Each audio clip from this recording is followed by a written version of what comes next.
हमारा main character Matheus, जो ज्यादा ताकत पाने की चाह में रिइंकार्नेशन रिचुअल परफॉर्म करके कई हजारों सालों के बाद रिबॉर्न होता है और इस दुनिया में आपके हाथ पर एक निशान होता है जिसे कि क्रेस्ट कहते हैं और उसी से आपकी ताकत को तय किया जाता है। अब मैथियस जो कि ताकत पाने की चाह में रिबॉर्न हुआ था, उसे उस दुनिया का सबसे कमजोर क्रेस्ट मिलता है, तो अब वो क्या करेगा। सो एनिमे की स्टार्टिंग में हम एक लेजेंडरी सेज को देखते हैं जो कि एक बहुत ही बड़े ड्रैगन के सामने खड़ा था और तभी वो ड्रैगन उस बंदे के ऊपर अटैक कर देता है, लेकिन वो बंदा उसके अटैक से बचता हुआ हवा में कूदकर उस ड्रैगन के ऊपर बहुत ही ज्यादा खतरनाक अटैक करता है, जिसकी वजह से वहाँ पर एक बहुत ही बड़ा ब्लास्ट होता है और उस ब्लास्ट की वजह से वो ड्रैगन वहीं पर मारा जाता है। और इसके बाद ये बंदा कहता है कि इन सब का अब कोई फायदा नहीं है, मेरा क्रेस्ट अब और ग्रो नहीं कर सकता, मैं अपने क्रेस्ट की फुल पोटेंशियल पर आ चुका हूँ। अब इसके बाद ये बंदा अपने क्रेस्ट के बारे में बताता है। मेरा क्रेस्ट जो कि द फर्स्ट क्रेस्ट है वो क्रिएशन मैजिक का इस्तेमाल करने में काफी स्पेशलाइज है, दूसरा क्रेस्ट पावर में स्पेशलाइज है और मेरा तीसरा क्रेस्ट रैपिड फायरिंग में। और अगर मैं अपने आप को ग्रो करना चाहता हूँ तो मुझे फोर्थ क्रेस्ट को हासिल करना होगा जो कि कॉम्बैट फाइट्स के लिए बेस्ट है, लेकिन आपका क्रेस्ट आपको पैदा होते ही मिल जाता है और उसके बाद उसे बदला नहीं जा सकता। और इसके बाद वो बंदा वहाँ पर एक बहुत ही बड़ी फॉर्मेशन को बनाता है और जैसी वो फॉर्मेशन पूरी होती है वो वहाँ से गायब हो जाता है और वो एक दूसरी दुनिया में रिइंकार्नेट हो जाता है जहाँ पर वो एक 12 साल का लड़का था और उसका नाम यहाँ पर मैथियस था और वो एक मर्चेंट के साथ ट्रेवल कर रहा होता है और वो मर्चेंट उससे कहता है कि हम जल्द ही रॉयल कैपिटल पहुँचने वाले हैं और वो उससे पूछता है कि आखिरकार तुम रॉयल कैपिटल क्यों जा रहे हो। वो उसे बताता है कि मुझे रॉयल एकेडमी में एडमिशन लेना है जिससे कि मैं और भी ज्यादा स्ट्रॉन्ग हो पाऊंगा।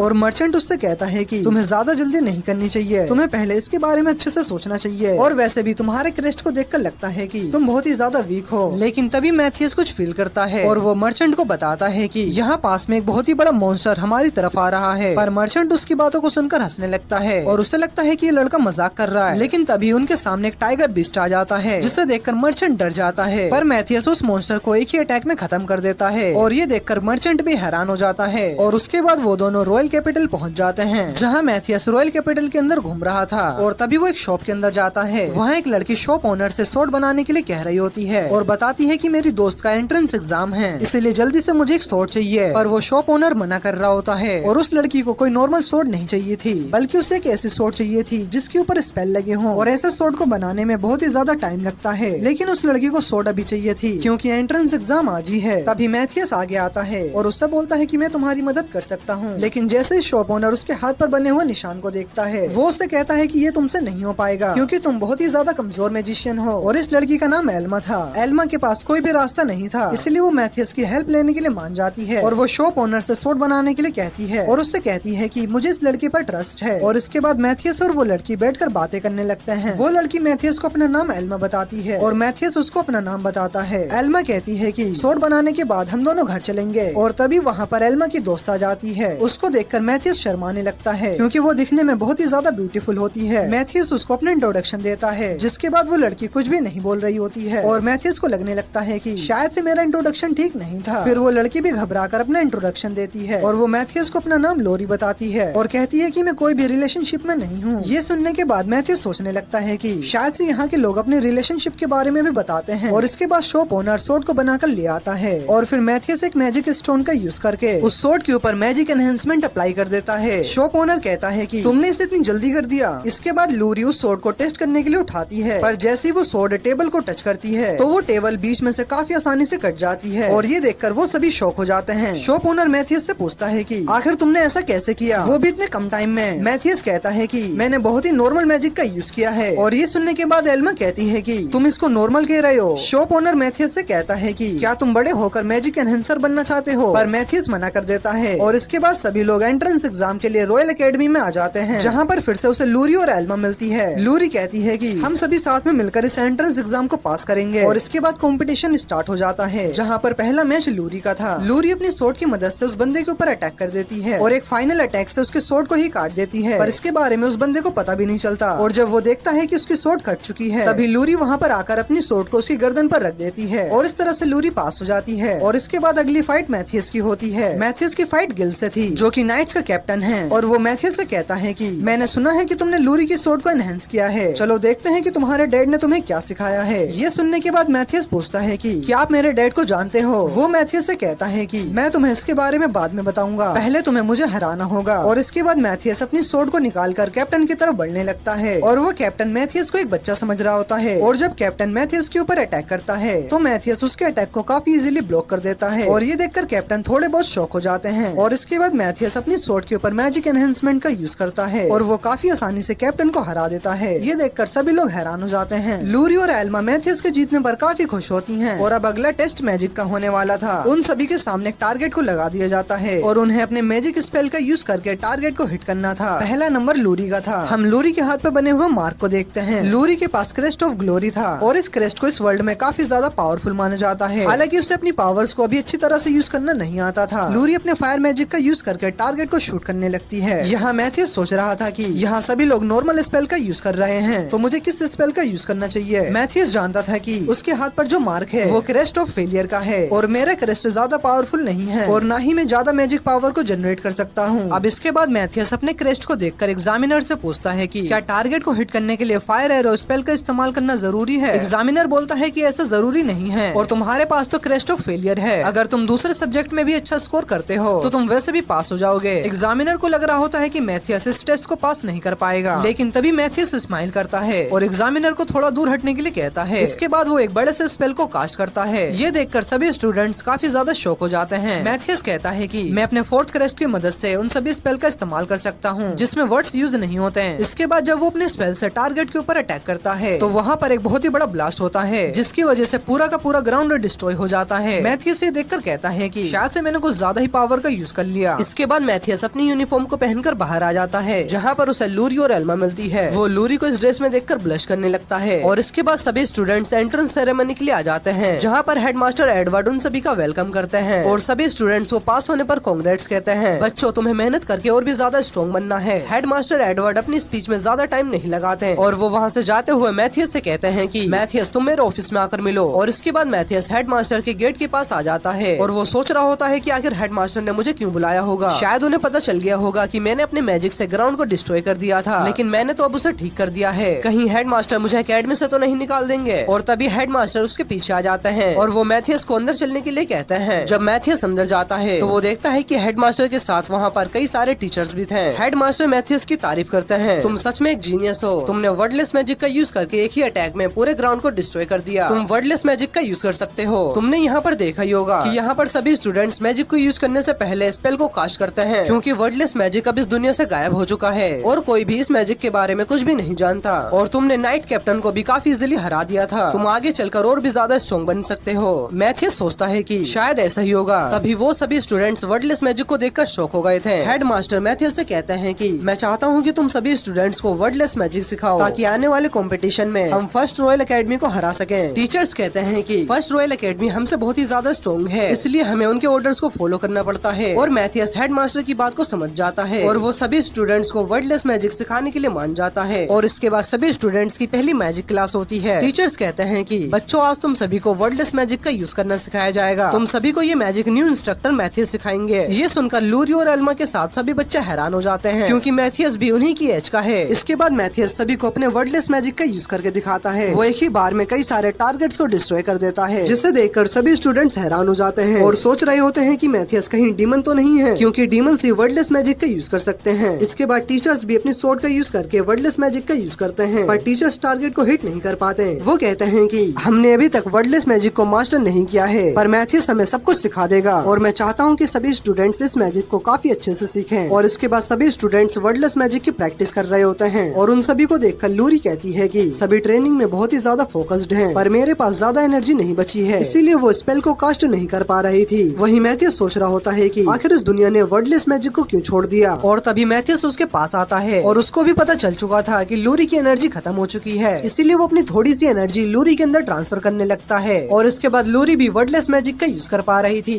ये देखकर लूरी बहुत ही ज्यादा खुश होती है। और फिर एक महीने के बाद कंपटीशन वाला दिन आ जाता है। लूरी मैथियस को बताती है कि इस बार चूजन 1 नहीं आया, वो बहुत ही ज्यादा स्ट्रॉन्ग है, उनकी वजह से ही फर्स्ट एकेडमी हमेशा जीत पाती है। मैथियस लूरी और एल्मा को बताता है कि मैंने यहाँ पर एक डीमन को सेंस किया है जो कि मुझसे 10 टाइम्स ज्यादा स्ट्रॉन्ग है। यह सुनते ही एल्मा और लूरी दोनों ही हैरान हो जाती हैं। और इसके बाद मैथियस फाइट करने के लिए एरेना में चला जाता है और वो सोच रहा होता है कि डीमंस इस दुनिया में अभी भी एग्जिस्ट करते हैं। इधर फर्स्ट एकेडमी के स्टूडेंट्स मैथियस के फेलियर ऑफ क्रेस्ट को देखकर हंस रहे होते हैं और उसका मजाक उड़ा रहे होते हैं। इसके पास तो क्रेस्ट ऑफ फेलियर है, लगता है सेकंड एकेडमी पागल हो चुकी है, उनके पास कोई ताकतवर बंदा नहीं है क्या। इसके बाद मैथियस अपने सामने वाले नोवल को देखता है और वो उसकी एनर्जी को फील करता है। उससे ये एनर्जी खुद से भी ज्यादा लग रही होती है और उसे पता चल जाता है कि वो कोई ह्यूमन नहीं बल्कि एक डीमन है। वो बस एक इंसान का रूप लेकर यहाँ पर आया है, यानी कि अभी तक ह्यूमन से डीमन से नहीं जीत पाए हैं। वहीं दूसरी तरफ फर्स्ट एकेडमी के टीचर्स मैथियस का मजाक उड़ा रहे थे। ये तो एक कमजोर बच्चा है, ये क्या ही हमारे स्टूडेंट्स के सामने टिक पाएगा। और इसके बाद फाइट शुरू हो जाती है। मैथियस सबसे पहले अपने मैजिक का यूज करके उस डीमन के दोनों चमचों को हराता है और वो डीमन अपनी शील्ड की वजह से बच जाता है। इसके बाद वो डीमन मैथियस के ऊपर कुछ फायर बॉल से अटैक करता है, लेकिन उस डीमन ने किसी भी स्पेल को कास्ट नहीं किया था, इसीलिए सभी लोग समझ जाते हैं कि वो एक डीमन है। और फर्स्ट एकेडमी के प्रिंसिपल का मुंह तो खुला का खुला रह जाता है और मैथियस उसके सभी अटैक्स को डॉज कर रहा होता है। और वो डीमन मैथियस से पूछता है कि आखिर तुम इतनी ज्यादा स्ट्रॉन्ग कैसे हो, तुम तो सिर्फ एक बच्चे हो। मैथियस यहाँ पर वर्डलेस मैजिक का भी यूज करता है और इसके बाद मैथियस अपनी सोर्ड की मदद से उसके ऊपर अटैक करता है, जिससे कि वो डीमन अपने रियल फॉर्म में आ जाता है। और ये देखकर वहाँ के सभी लोग काफी ज्यादा शॉक हो जाते हैं। ये देखकर फर्स्ट एकेडमी के हेडमास्टर और टीचर दोनों ही हैरान हो जाते हैं कि उनका स्टूडेंट एक डीमन है। उस डीमन को भी कुछ भी समझ में नहीं आ रहा था, लेकिन जैसे ही वो खुद को देखता है तो वो वहाँ से भागने की कोशिश करता है। और तभी हेडमास्टर एडवर्ड कहते हैं कि जल्दी से पैलेस को कांटेक्ट करो। और ये सब देखकर वो डीमन भी काफी ज्यादा परेशान हो जाता है और इसके बाद वो मैथियस के ऊपर एक फायर बॉल से अटैक करता है, लेकिन मैथियस अपनी शील्ड की मदद से उसके अटैक को रोक देता है। और जब वो डीमन वहाँ से भागने की कोशिश करता है और इसके बाद मैथियस अपनी तलवार की इंचेंटमेंट को बढ़ाकर उस डीमन को उड़ने से रोक लेता है और अपनी सोर्ड की मदद से वो उस डीमन को वहीं पर मार देता है, लेकिन इसकी वजह से मैथियस की तलवार टूट जाती है। मैथियस सोचता है कि मुझे तो लगा था कि मैंने अपनी पुरानी जिंदगी में सभी डीमंस को खत्म कर दिया है। मैं अपनी पुरानी जिंदगी में गायोस द सेज के नाम से जाना जाता था। मैथियस बताता है कि ज्यादा ताकत पाने के लिए मैंने खुद का रिइंकार्नेशन रिचुअल किया और कई हजारों सालों के बाद मैं हेल्डिसिमर फैमिली के तीसरे बेटे मैथियस के रूप में रिबॉर्न हुआ और कुछ टाइम के बाद मैंने अपनी पास्ट लाइफ की सारी मेमोरीज को भी रिगेन कर लिया और अब मैंने अपने आप को एक ऐसी दुनिया में पाया जहाँ सबसे ताकतवर क्रेस्ट को सबसे ज्यादा वीक क्रेस्ट डिक्लेयर कर दिया गया है और आज के टाइम पर वर्डलेस स्पेल को कास्ट करना बैन है। इसके बाद वो सभी स्टूडेंट्स उस डीमन को देख रहे होते हैं और तभी लूरी आकर मैथियस को गले लगा लेती है। मैथियस तुम्हें कुछ हुआ तो नहीं? अरे नहीं, मुझे कुछ भी नहीं हुआ। और एल्मा लूरी की मजे लेने लगती है। इसके बाद हम मैथियस और हेडमास्टर को किंग के मेंशन के बाहर देखते हैं। मैथियस कहता है कि एक डीमन को मारना ये तो एक आम सी बात है, तो इसके लिए आखिरकार किंग से मिलने की क्या जरूरत है? हेडमास्टर कहते हैं कि ये आम सी बात नहीं है, हिस्ट्री में ऐसा पहली बार हुआ है कि तुम्हारी उम्र के किसी एक लड़के ने अकेले एक डीमन को मारा है। और ये बात सुनकर मैथियस थोड़ा बहुत हैरान होता है। इसके बाद हम मैथियस और हेडमास्टर को किंग के सामने देखते हैं। किंग हेडमास्टर से कहते हैं कि हमारी मुलाकात कई टाइम के बाद हो रही है। यस माय लॉर्ड, आपने सही कहा, हम काफी टाइम के बाद मिल रहे हैं। हेडमास्टर कहते हैं कि ये वही स्टूडेंट है जिसने कि उस डीमन को मारा है। इसके बाद मैथियस किंग को अपना इंट्रोडक्शन देता है। माय लॉर्ड, मेरा नाम मैथियस हेल्डिसिमर है और मैं सेकेंड एकेडमी का फर्स्ट ईयर का स्टूडेंट हूँ। मैथियस, मैं तुम्हारे काम से बहुत ही ज्यादा खुश हूँ कि तुमने एक डीमन को मारा, इसीलिए मैं तुम्हें इनाम के तौर पर कुछ टेरिटरी देना चाहता हूँ जहाँ पर तुम रूल कर सको। ये सुनकर मैथियस घबरा जाता है। अरे नहीं नहीं, मुझे ये सब नहीं चाहिए। मैंने अपना रिइंकार्नेशन इसलिए किया ताकि मैं स्ट्रॉन्ग बन सकूं और मैं अपना टाइम किसी टेरिटरी को रूल करने में वेस्ट नहीं कर सकता। वो किंग से कहता है कि इसके लिए थैंक यू, पर मुझे ये सब कुछ नहीं चाहिए। अगर आपको कुछ देना ही है तो आप कुछ और दे सकते हैं। किंग कहते हैं कि अच्छा, तुम्हें टेरिटरी नहीं चाहिए तो फिर मेरे पास एक स्पेशल सोर्ड है जिसे कि डबल एन्चेंट किया गया है और मैं तुम्हें वो दे सकता हूँ। इस सोर्ड को मैं जिस शॉपकीपर से लाया हूँ उसने मुझे बताया है कि एक छोटे से बच्चे ने इसे डबल एन्चेंट किया है। मैथियस को याद आता है कि लूरी की सोर्ड को जिस शॉप ओनर ने बनाया था उसने उससे एक दूसरी सोर्ड के ऊपर एन्चेंटमेंट करवाया था। मैथियस कहता है कि अगर आपको मुझे कुछ रिवॉर्ड देना ही है तो आप मुझे डंजन के अंदर का ट्रेजर दे सकते हो। किंग कहते हैं कि डंजन के अंदर तो बहुत सारे खतरनाक मॉन्स्टर्स हैं, तो तुम्हें वहाँ से क्या चाहिए? क्या तुम्हें वहाँ से एन्चेंटेड स्टोन चाहिए? नहीं, मुझे वो स्टोन्स नहीं चाहिए, लेकिन डंजन के अंदर जो रेयर आइटम्स हैं मुझे वो सब चाहिए। और किंग भी इसके लिए मान जाते हैं। मैथियस अपने मन में कहता है कि इन सभी लोगों को पता नहीं, लेकिन डंजन के अंदर बहुत सारी रेयर चीजें हैं जिसके लिए मेरी पास्ट लाइफ में बहुत सारे किंगडम आपस में लड़ा करते थे, पर यहाँ पर किसी को भी डंजन के बारे में ज्यादा कुछ नहीं पता। ठीक है, डंजन के अंदर की चीजें मैं तुम्हें रिवॉर्ड के तौर पर दे दूंगा। और हाँ, मुझे तुमसे एक एडवाइस चाहिए। जी माय लॉर्ड, आप मुझे बताइए मैं आपके लिए क्या कर सकता हूँ? किंग बोलते हैं कि हमारे किंगडम के 4 चूजन वन यानी कि हमारे बेस्ट मैजिशियंस गायब हो चुके हैं और उनमें से एक हमारे कैप्टन भी थे। आखिर ये सब कैसे हुआ? मुझे लगता है कि वो सभी डीमंस थे, क्योंकि जिस दिन तुमने उस डीमन को मारा था उसी दिन वो सभी गायब हो गए और उन्हें लगा कि उनका सीक्रेट अब बाहर आ चुका है, इसलिए वो सभी यहाँ से भाग गए। चूजन वन कई सेंचुरीज से हमारे साथ रहते हुए आ रहे हैं, यानी कि वो डीमंस हमारे साथ ही काफी लंबे समय से छुप कर रह रहे थे। मैथियस अपने मन में सोचता है कि मैंने अपनी पिछली लाइफ में इस दुनिया के सभी मॉन्स्टर्स को मार दिया था, लेकिन मेरे मरने के बाद कुछ डीमंस किसी तरह से जिंदा बच गए, जिन्होंने इंसानों के साथ रहना शुरू कर दिया और मैजिक के बारे में गलत अफवाह फैलाने लगे, जैसे कि फोर्थ क्रेस्ट बेकार है और वर्डलेस स्पेल को धीरे धीरे करके मिटा दिया। मुझे यहाँ पर जितने भी डीमंस बचे हैं उन सभी को मारना होगा। किंग बोलते हैं कि अब हमारे किंगडम से शायद सारे डीमंस जा चुके हैं, हमारा किंगडम अब डीमन फ्री हो चुका है। मैथियस बोलता है कि अभी तो तो सबसे बड़ा खतरा आने वाला बाकी है। क्या बोला तुमने? आखिर ये तुम क्या कह रहे हो? हाँ मैं ठीक कह रहा हूँ। अभी के लिए वो सभी डीमंस यहाँ से जा चुके हैं, कभी न कभी तो वो बाहर जरूर आएंगे। वो डीमंस जल्द ही इस किंगडम पर अटैक करेंगे। ये बात सुनकर किंग और हेडमास्टर शॉक हो जाते हैं। किंग पूछते हैं कि हमारे पास अभी कितना टाइम है? मैथ्यूस कैलकुलेशन करके बताता है कि हमारे पास सिर्फ 3 महीने बचे हैं और 3 महीनों के बाद डीमंस इस किंगडम पर अटैक कर देंगे। अरे नहीं, ये तो बहुत ही कम टाइम है। आखिर इतने कम टाइम में हम क्या ही कर पाएंगे? मैथ्यूस कहता है कि मेरे पास एक रास्ता है। हम इस किंगडम के आसपास एक मैजिकल बैरियर लगा सकते हैं। मैजिकल बैरियर की वजह से वो डीमंस अंदर नहीं आ सकते और उसे लगाने में मुझे 1 महीने का समय लगेगा। ठीक है, मैं तुम पर विश्वास कर सकता हूँ। अब किंगडम की सारी उम्मीदें सिर्फ तुम्हारे ऊपर है। तुम्हें जल्द से जल्द कुछ करना होगा। आप फिक्र मत करिए, मैं ये सब हैंडल कर लूंगा। मुझे बस सेकंड रॉयल एकेडमी के स्टूडेंट्स की मदद चाहिए होगी और मैं बीच बीच में उन्हें वर्डलेस स्पेल को भी सिखाता रहूंगा। इसके बाद हम मैथ्यूस को किंग के ट्रेजर रूम में देखते हैं और उसके साथ एक सोल्जर भी था। वो सोल्जर कहता है कि किंग ने कहा है कि आप यहाँ से जो चाहे वो ले सकते हैं। बैरियर बनाने के लिए मैथ्यूस वहाँ पर कुछ आइटम्स को ढूंढ रहा था। तभी उसे वहाँ पर एक स्वॉर्ड मिलती है और उसे याद आता है कि उसने ये स्वॉर्ड अपनी पास्ट लाइफ में बनाई थी। ये स्वॉर्ड बहुत ही ज्यादा पावरफुल है और वो स्वॉर्ड को ले लेता है और जाते वक्त उसे वहाँ पर एक पेंडेंट दिखता है। मैथ्यूस उस पेंडेंट को भी ले लेता है। इस पेंडेंट को भी मैंने अपनी पिछली लाइफ में बनाया था, जिसकी वजह से हमारी मैजिकल एनर्जी बहुत ही ज्यादा बढ़ जाती है। और ये सब लेकर वो यहाँ से चला जाता है। इधर सेकंड रॉयल एकेडमी के स्टूडेंट्स वर्डलेस मैजिक की प्रैक्टिस कर रहे होते हैं। मैथ्यूस उन्हें देखकर कहता है कि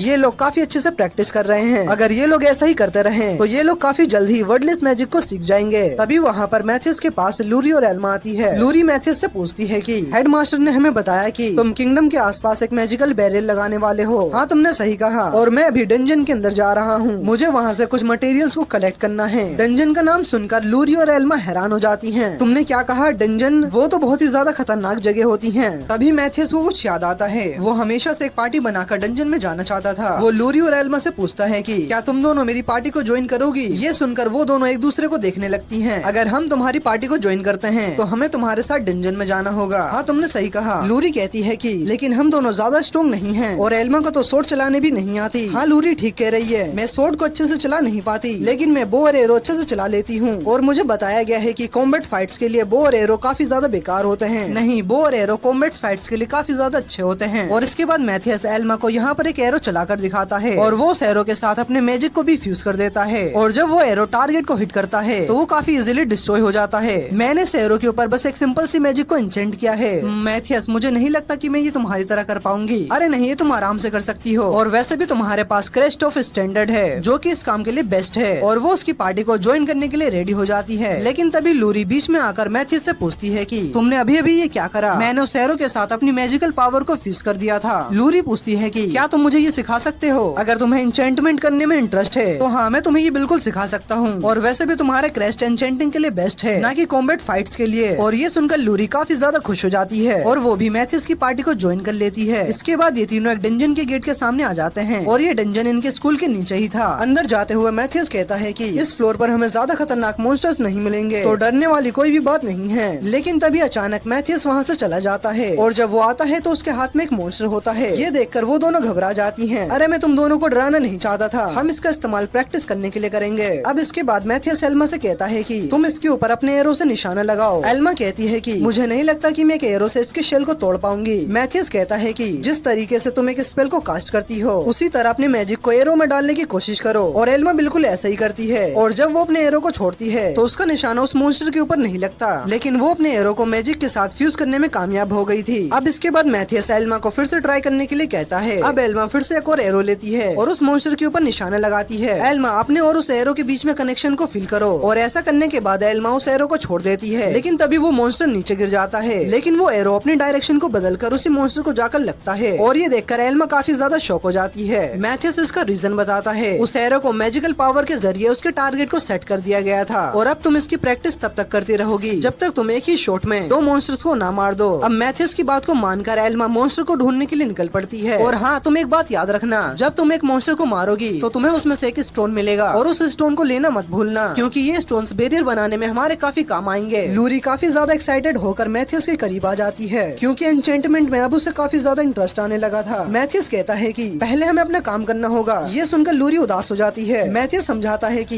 ये भी तुम्हारी ट्रेनिंग का एक हिस्सा ही होगा और ये बात सुनकर लूरी एक्साइटेड हो जाती है। इसके बाद मैथ्यूस आगे बढ़ते हुए कहता है कि हमें सबसे पहले रॉ मटेरियल चाहिए होगा जिसे रिफाइन करके उसके ऊपर एन्चेंटिंग कर सकें। इसके बाद मैथ्यूस मैथियस एक दीवार के पास आकर अपने हाथ को उसके ऊपर रखता है और वो एक स्पेल को पढ़ता है, ब्रिटल शटर, और वो पूरी की पूरी दीवार टूट जाती है। अब इसके बाद मैथियस एक पत्थर के टुकड़े को उठाकर लूरी को दिखाते हुए कहता है कि हमें वेपन्स बनाने के लिए सबसे पहले इसको रिफाइन करना होगा। इसके बाद मैथियस एक छोटी सी फॉर्मेशन बनाता है और वो उस पत्थर को रिफाइन करने लगता है। उसे ये पत्थर रिफाइन करने के लिए ये प्रोसेस उसे बार बार करना पड़ेगा और ऐसा करने पर लूरी को प्योर क्लस्टर्स ऑफ आयरन और मिथिरल स्टोन्स मिलते हैं। ये देखकर लूरी काफी ज्यादा खुश होती है। लूरी पूछती है कि क्या अब हम इनका इस्तेमाल वेपन्स बनाने के लिए करेंगे? चलो देखते हैं कि तुम कितनी जल्दी एक वेपन बनाकर उसे एन्चेंट कर पाओगी। वहीं दूसरी तरफ हम एल्मा को देखते हैं जो कि एक ही शॉट में 3 मॉन्स्टर्स को मार देती है, लेकिन तभी अचानक वो मॉन्स्टर्स ब्लास्ट हो जाते हैं और उनके अंदर से एल्मा को 3 स्टोन्स मिलते हैं। इसके बाद वो वापस से मैथियस और लूरी के पास आती है। वो ये देखकर काफी ज्यादा शॉक हो जाती है कि लूरी ने सिर्फ एक ही अटैक से डंजन की एक वॉल को तोड़ देती है। फाइनली मैंने ये कर दिया, मैंने भी एक स्वॉर्ड को एन्चेंट कर लिया। लेकिन एल्मा को कुछ भी समझ में नहीं आता कि ये लोग क्या कर रहे हैं। और इसके बाद हम देखते हैं कि एल्मा कुछ इक्विपमेंट्स को पहने हुए थी जिन्हें कि लूरी ने एन्चेंट करके बनाया था। एल्मा को ये चीजें काफी ज्यादा पसंद आती है। लूरी, तुमने ये बहुत ही बढ़िया बनाया है, तुम काफी जल्दी सीख रही हो। हाँ, इसलिए क्योंकि मैथियस एक बहुत ही अच्छा टीचर है। मैथियस कहता है कि अब हम लोग 10th फ्लोर पर जाने वाले हैं, तुम दोनों ने अब काफी चीजें सीख ली हैं, इसीलिए ये तुम्हारा एक टेस्ट होगा।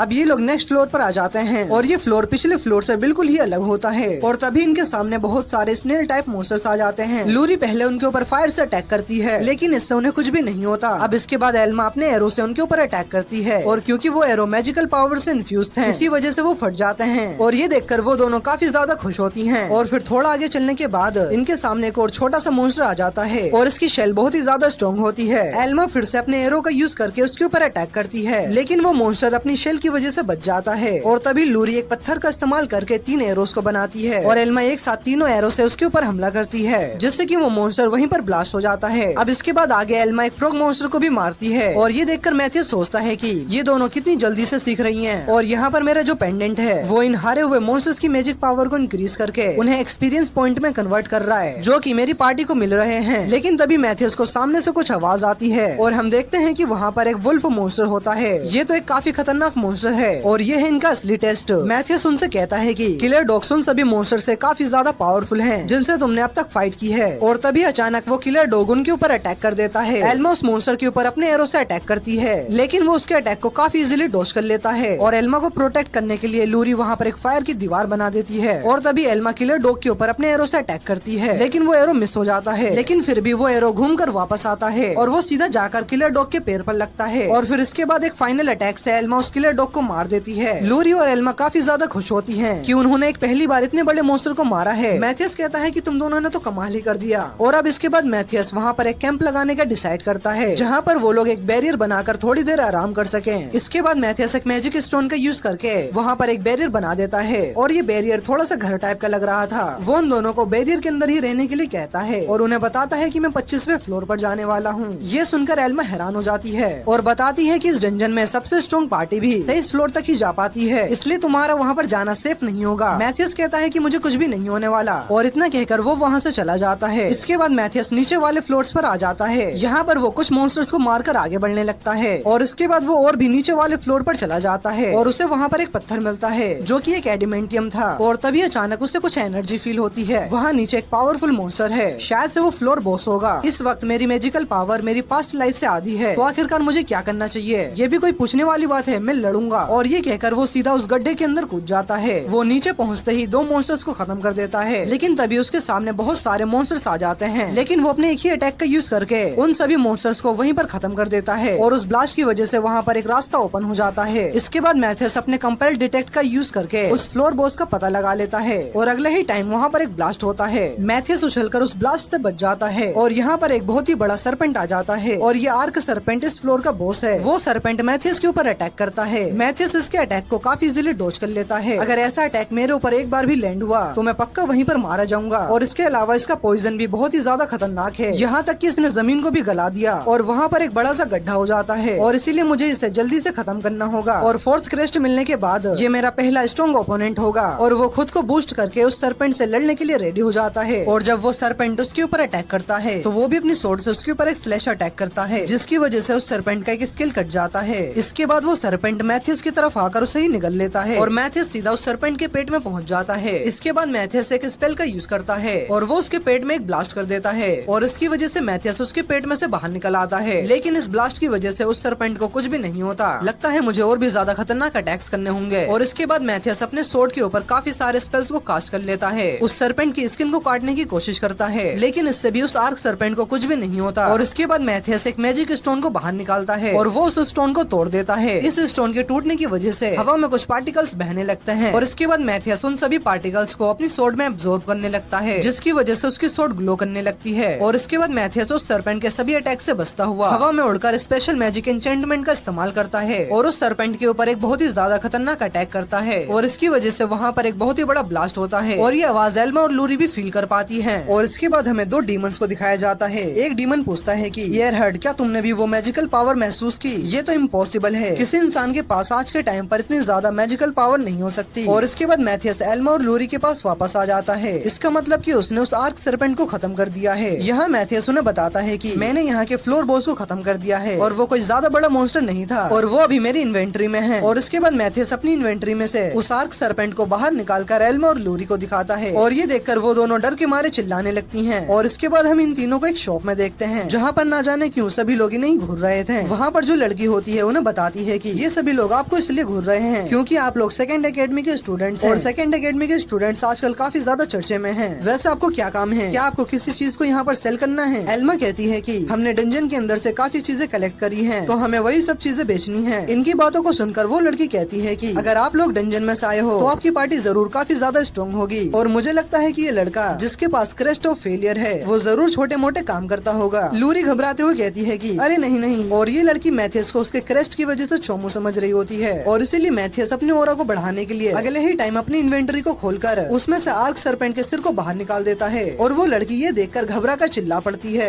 और इसके बाद ये सभी बाहर आ जाते हैं। वो लड़की सोचती है कि स्टोरेज स्पेल, मैंने तो सिर्फ इसके बारे में अफवाह ही सुनी थी लेकिन इसे कभी भी देखा नहीं था। और वो लड़की पूछती है कि क्या आपको सिर्फ यही बेचना है? इसके बाद मैथियस अपनी इन्वेंटरी में से एक बड़े से मैजिक स्टोन को बाहर निकालता है। उसको देखकर वो सभी हैरान हो जाते हैं। मुझे इस छोटे से मैजिक स्टोन को भी सेल करना है। और ये सुनकर एल्मा कहती है कि मैथियस तुम इसे छोटा कह रहे हो। मैथियस बताता है कि ये मैजिक स्टोन बैरियर बनाने में यूज नहीं हो सकता। और वो लड़की सोच रही होती है कि क्या हमारा गिल्ड इन आइटम्स के लिए पे कर भी पाएगा। और फिर सभी चीजों को बेचने के बाद उन्हें 750 गोल्ड कॉइन्स मिलते हैं। मैथियस कहता है कि हम इसको 3 हिस्सों में डिवाइड करेंगे, तुम लोगों ने भी मेरी काफी ज्यादा मदद की है। पर वो दोनों मना कर रही होती हैं और कहती हैं कि हमने तुम्हारी कोई खास मदद नहीं की है, तुमने सारी चीजें खुद से की हैं, इसलिए हम इतने गोल्ड कॉइन्स को नहीं ले सकते। और तभी मैथियस को कुछ सेंस होता है। वो उन दोनों को बताता है कि मैंने 2 डीमंस को सेकंड एकेडमी के पास सेंस किया है। उनमें से एक डीमन स्ट्रॉन्ग है लेकिन दूसरा वाला डीमन ज्यादा स्ट्रॉन्ग नहीं है, इसीलिए मैं उस स्ट्रॉन्ग वाले डीमन से फाइट करूंगा और तुम दोनों मिलकर उस वीक वाले डीमन से फाइट करोगी। और मेरे पास एक प्लान है। एल्मा कहती है कि लेकिन हम दोनों अभी भी इतने ज्यादा स्ट्रॉन्ग नहीं है कि एक डीमन से फाइट कर सकें। तुम दोनों को बस उस वीक डीमन को बिजी रखना है, बाकी सारी चीजें मैं संभाल लूंगा। और हमें उन डीमंस को अकेडमी पहुंचने से पहले रोकना होगा। और इसके बाद मैथियस उन डीमन से फाइट करने के लिए चला जाता है। और यहाँ हम इन दोनों डीमंस को देखते हैं और ये लोग पूरे के पूरे टाउन को डिस्ट्रॉय करने की सोच रहे होते हैं। लेकिन तभी अचानक मैथियस वहाँ पर आकर अपनी सोर्ड से उस वीक डीमन के ऊपर अटैक कर देता है। लेकिन वो डीमन मैथियस के अटैक को काफी इजीली रोक लेता है और वो डीमन मैथियस को पीछे फेंक देता है। मैथियस हवा में एक मैजिकल सर्कल बनाकर उस पर खड़ा हो जाता है और सोचता है कि भले ही ये कमजोर है लेकिन ये एक डीमन है, मुझे इनसे लड़ने के लिए एनहेंसमेंट का इस्तेमाल करना होगा। वो पावरफुल डीमन एशरिल मैथियस से पूछता है कि क्या तुमने ही डेविलिश को मारा था? असल में डेविलिश वही डीमन था जिसे मैथियस ने टूर्नामेंट के टाइम पर मारा था। हाँ, मैंने ही उसे मारा था। तो फिर क्या? एशरिल एक स्पेल को कास्ट करते हुए कहता है कि तो अब तुम्हें मरना होगा और वो उसके ऊपर अपने फायर से अटैक कर देता है। उसके अटैक से मैथियस बचते हुए सोचता है कि मेरे पास अभी ज्यादा मैजिकल पावर नहीं है और इसके बाद वो अपने मैजिक का इस्तेमाल करके उस डीमन के अटैक को रोक देता है। अगर तुम्हारे पास ज्यादा मैजिक ना हो तो तुम अपने दुश्मन के मैजिक का इस्तेमाल करो। मैथियस रिफ्लेक्टिव मैजिक का यूज करके उस डीमन के फायर अटैक को उसी के ऊपर फायर कर देता है। वो डीमन उसके अटैक से तो बच जाता है। ये तो रिफ्लेक्टिव मैजिक है बच्चे, मैंने तुम्हें हल्के में ले लिया। नहीं, ये रिफ्लेक्टिव मैजिक नहीं है, मैं अभी कंट्रोल स्फीयर का यूज कर रहा हूँ, इससे मैं किसी की भी मैजिक को कंट्रोल कर सकता हूँ। इसके बाद मैथियस उस फायर को एशरिल के पास ब्लास्ट कर देता है लेकिन एशरिल को इससे कुछ भी नहीं होता। इसके बाद मैथियस वहाँ से भागने लगता है। वो दोनों डीमंस मैथियस का पीछा करने लगते हैं लेकिन तभी एल्मा पीछे से अपने एरो से उस वीक डीमन के ऊपर अटैक कर देती है। और वो कोई नॉर्मल एरोज नहीं थे, वो लूरी के एन्चेंटेड एरोज थे जिसकी वजह से उस डीमन की मैजिकल पावर डिस्टर्ब हो रही थी और वो डीमन एल्मा के पीछे पड़ जाता है और मैथियस उन दोनों डीमंस को अलग करने में कामयाब हो जाता है। और इसके बाद एशरिल वहाँ पर एक बहुत ही बड़े स्पेल को कास्ट करता है। मैथियस सोचता है कि ये पावरफुल अटैक मेरे कंट्रोल स्फीयर्स को डिस्ट्रॉय कर देंगे। इसके बाद मैथियस उस स्पेल से उस सर्कल के वीक पॉइंट पर अटैक कर देता है जिससे एशरिल का कास्टिंग स्पेल टूट जाता है। और तभी अचानक मैथियस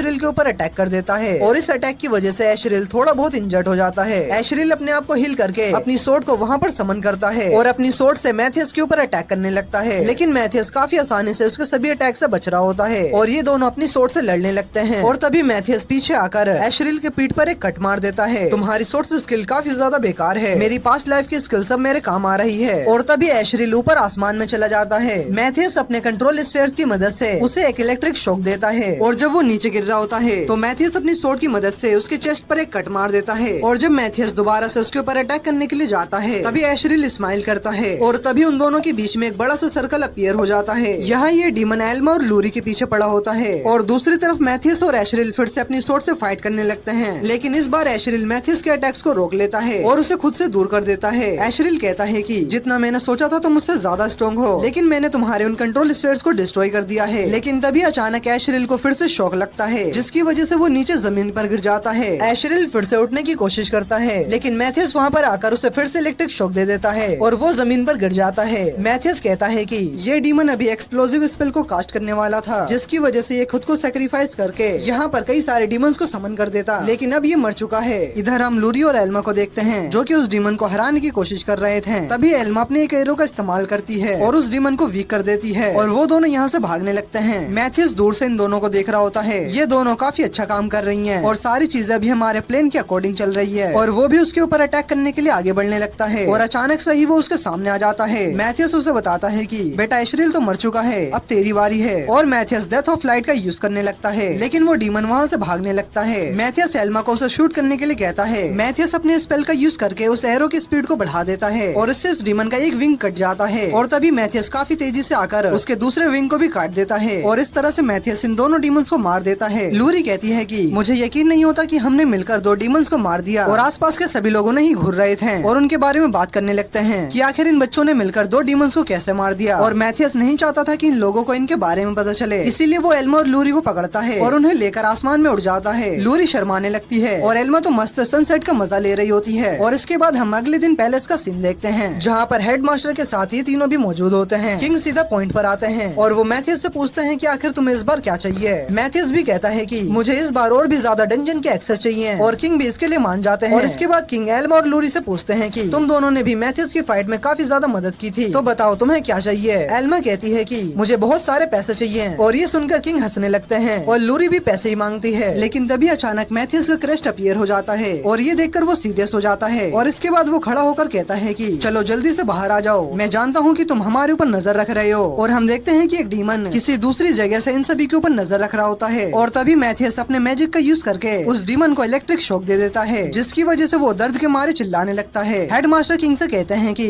क्या आपने ये आवाज सुनी? ये आवाज तो जानी पहचानी सी है। किंग कहते हैं कि हाँ ये एलहर्ट हमारा प्रीवियस मैजिक कैप्टन। मैथियस कहता है कि वो डीमन लॉन्ग डिस्टेंस से सर्वेलेंस मैजिक का यूज कर रहा था, यानी कि वो डीमंस छुपकर हमारी बातों और हमारे प्लान्स को सुना करते थे। मैं उस डीमन को खत्म तो नहीं कर पाया, लेकिन मैंने उसे इंजर्ड कर दिया है। और इसके बाद मैथियस किंग को एक लोकेशन बताता है 348 kilometre west and 4425 kilometre north और वो पूछता है कि आखिर इस लोकेशन पर है क्या। किंग कहते हैं कि यहाँ पर एक विलेज हुआ करता था, लेकिन डीमंस ने इस पूरे के पूरे विलेज को डिस्ट्रॉय कर दिया है, यानी कि वो सभी डीमंस उस अबेंडेंड विलेज में छुपे हुए हैं। हेडमास्टर मैथियस से पूछते हैं कि तो फिर तुम अब क्या करने वाले हो। मैथियस कहता है कि उन डीमंस ने तो हमें अपनी लोकेशन बता ही दी है और मैं उन्हें वहाँ पर जाकर खत्म करने वाला हूँ। एल्मा कहती है कि लेकिन वो विलेज यहाँ से काफी ज्यादा दूर है और हमें वहाँ पहुँचने में 6 महीने लग जाएंगे। हाँ तुमने सही कहा, और मैं अपनी ट्रांसपोर्ट मैजिक से भी इतनी लंबी दूरी को तय नहीं कर सकता। हेडमास्टर ये सुनकर शॉक हो जाते हैं कि मैथियस ट्रांसपोर्ट मैजिक का यूज कर सकता है। और इसके बाद हम इन तीनों को एक दूसरी जगह पर देखते हैं जो कि किसी चीज को ढूंढ रहे होते हैं। दरअसल ये लोग यहाँ पर एक लेजेंडरी बीस्ट ड्रैगन को ढूंढ रहे होते हैं और इधर हेडमास्टर सभी स्टूडेंट से कह रहे होते हैं कि उन तीनों के लौटने से पहले हमें 1.5 टन मिथेरल को इकट्ठा करना होगा। इधर ये लोग उस माउंटेन के काफी अंदर जा रहे होते हैं और वो चलते चलते उस लेजेंडरी बीस्ट तक पहुँच जाते हैं। मैथियस कहता है कि हम इसका यूज ट्रांसपोर्टेशन के लिए करने वाले हैं। ये सुनकर वो दोनों डर जाती हैं और कहती हैं कि ये तो एक ड्रैगन है और लोगों का मानना है कि ये अकेले ही एक पूरे नेशन को डिस्ट्रॉय कर सकती है। मैथियस उन्हें उस ड्रैगन का असली नाम बताता है। इसका असली नाम ब्लैक ड्रैगन आइरिस है। तुम दोनों यहीं पर रुको, मैं इससे बात करके आता हूँ। क्या कहा तुमने? तुम एक ड्रैगन से बात करोगे? मैथियस सोचता है कि आइरिस उन ड्रैगन्स में से एक है जिसने मुझसे मेरी पास्ट लाइफ में फाइट की थी, लेकिन मैंने इसे नहीं मारा था क्योंकि इसने मेरे सामने सरेंडर कर दिया था। आइरिस मैथियस को देखकर कहती है कि तुम इंसानी कीड़े यहाँ पर क्या कर रहे हो? ये मेरा इलाका है, मैं तुम्हें मारना नहीं चाहती, इसीलिए यहाँ से वापस चले जाओ। अगर तुमने अपना एक भी कदम आगे बढ़ाया तो मैं तुम्हें मार दूंगी। मैथियस आगे बढ़ते हुए सोचता है कि लगता है कि आयरिस मुझे पहचान नहीं पा रही है, और तभी आयरिस एक बड़े से स्पेल को कास्ट कर लेती है, द ब्रेथ ऑफ ड्रैगन। ये देखकर लूरी और एल्मा डर जाती हैं, और तभी मैथियस एक छोटे से स्पेल से उसके वीक पॉइंट पर अटैक करता है और वो उसके स्पेल को काफी आसानी से तोड़ देता है। ये देखकर आयरिस का मुंह खुला का खुला रह जाता है। आखिर ये क्या था? क्या ये नलीफाई मैजिक था? हाँ, तुमने सही कहा, ये नलीफाई मैजिक ही था। आखिर तुम कैसे ड्रैगन्स की लैंग्वेज बोल सकते हो? आयरिस मैथियस से पूछती है कि क्या तुम गायोस नाम के किसी बंदे को जानते हो जो कि कई हजारों सालों से गायब है, और उसने कहा था कि वो रिनकार्नेट होगा। और जब मैथियस कहता है कि मैं ही गायोस का रिनकार्नेशन हूँ, तो ये सुनकर वो काफी ज्यादा डर जाती है और बार बार झुककर उससे माफी मांगने लगती है। अरे मास्टर, आप प्लीज मुझे माफ कर दीजिए और मुझे मारना मत, प्लीज प्लीज। अरे बस करो, मैं तुम्हें यहाँ पर मारने के लिए नहीं आया हूँ। दरअसल मुझे तुम्हारी मदद चाहिए, मुझे एक डीमन को मारना है, लेकिन वो यहाँ से काफी ज्यादा दूर है। आयरिस कहती है कि मैं आपकी हेल्प तो करना चाहती हूँ, लेकिन कर नहीं सकती। देखिए मेरी विंग्स की हालत क्या हो चुकी है। दरअसल कुछ ह्यूमंस ने मिलकर मेरे ऊपर अटैक कर दिया था और उसी की वजह से मेरे विंग्स डैमेज हो गए। क्या आप इन्हें ठीक कर सकते हो? मैथियस बताता है कि मेरे पास अभी 4th क्रेस्ट है, मैं तुम्हें पूरी तरह से हील नहीं कर सकता, लेकिन मैं तुम्हें उतना ठीक कर सकता हूँ जिससे कि तुम उड़ सकोगी। और मैथियस आयरिस के विंग्स को ठीक कर देता है। मैथियस कहता है कि अब तुम्हें ह्यूमन लैंग्वेज में बात करनी है, और यहाँ पर मेरा नाम मैथियस है, और मेरी रीइंकार्नेशन वाली बात को सीक्रेट ही रखना। और इसके बाद आयरिस ह्यूमन लैंग्वेज में एल्मा और लूरी को अपना इंट्रोडक्शन देती है, और वो एक ड्रैगन को ह्यूमन लैंग्वेज में बात करता हुआ देखकर काफी ज्यादा शॉक हो जाती हैं। और इसके बाद आयरिस उन सभी को अपने पीठ के ऊपर बिठाकर उस विलेज की तरफ निकल जाती है। आयरिस अब 5000 सालों के बाद हवा में उड़ रही थी, इसीलिए वो काफी ज्यादा एक्साइटेड होती है और वो अपनी स्पीड को काफी ज्यादा बढ़ाने वाली होती है, लेकिन तभी मैथियस उसे रोक देता है।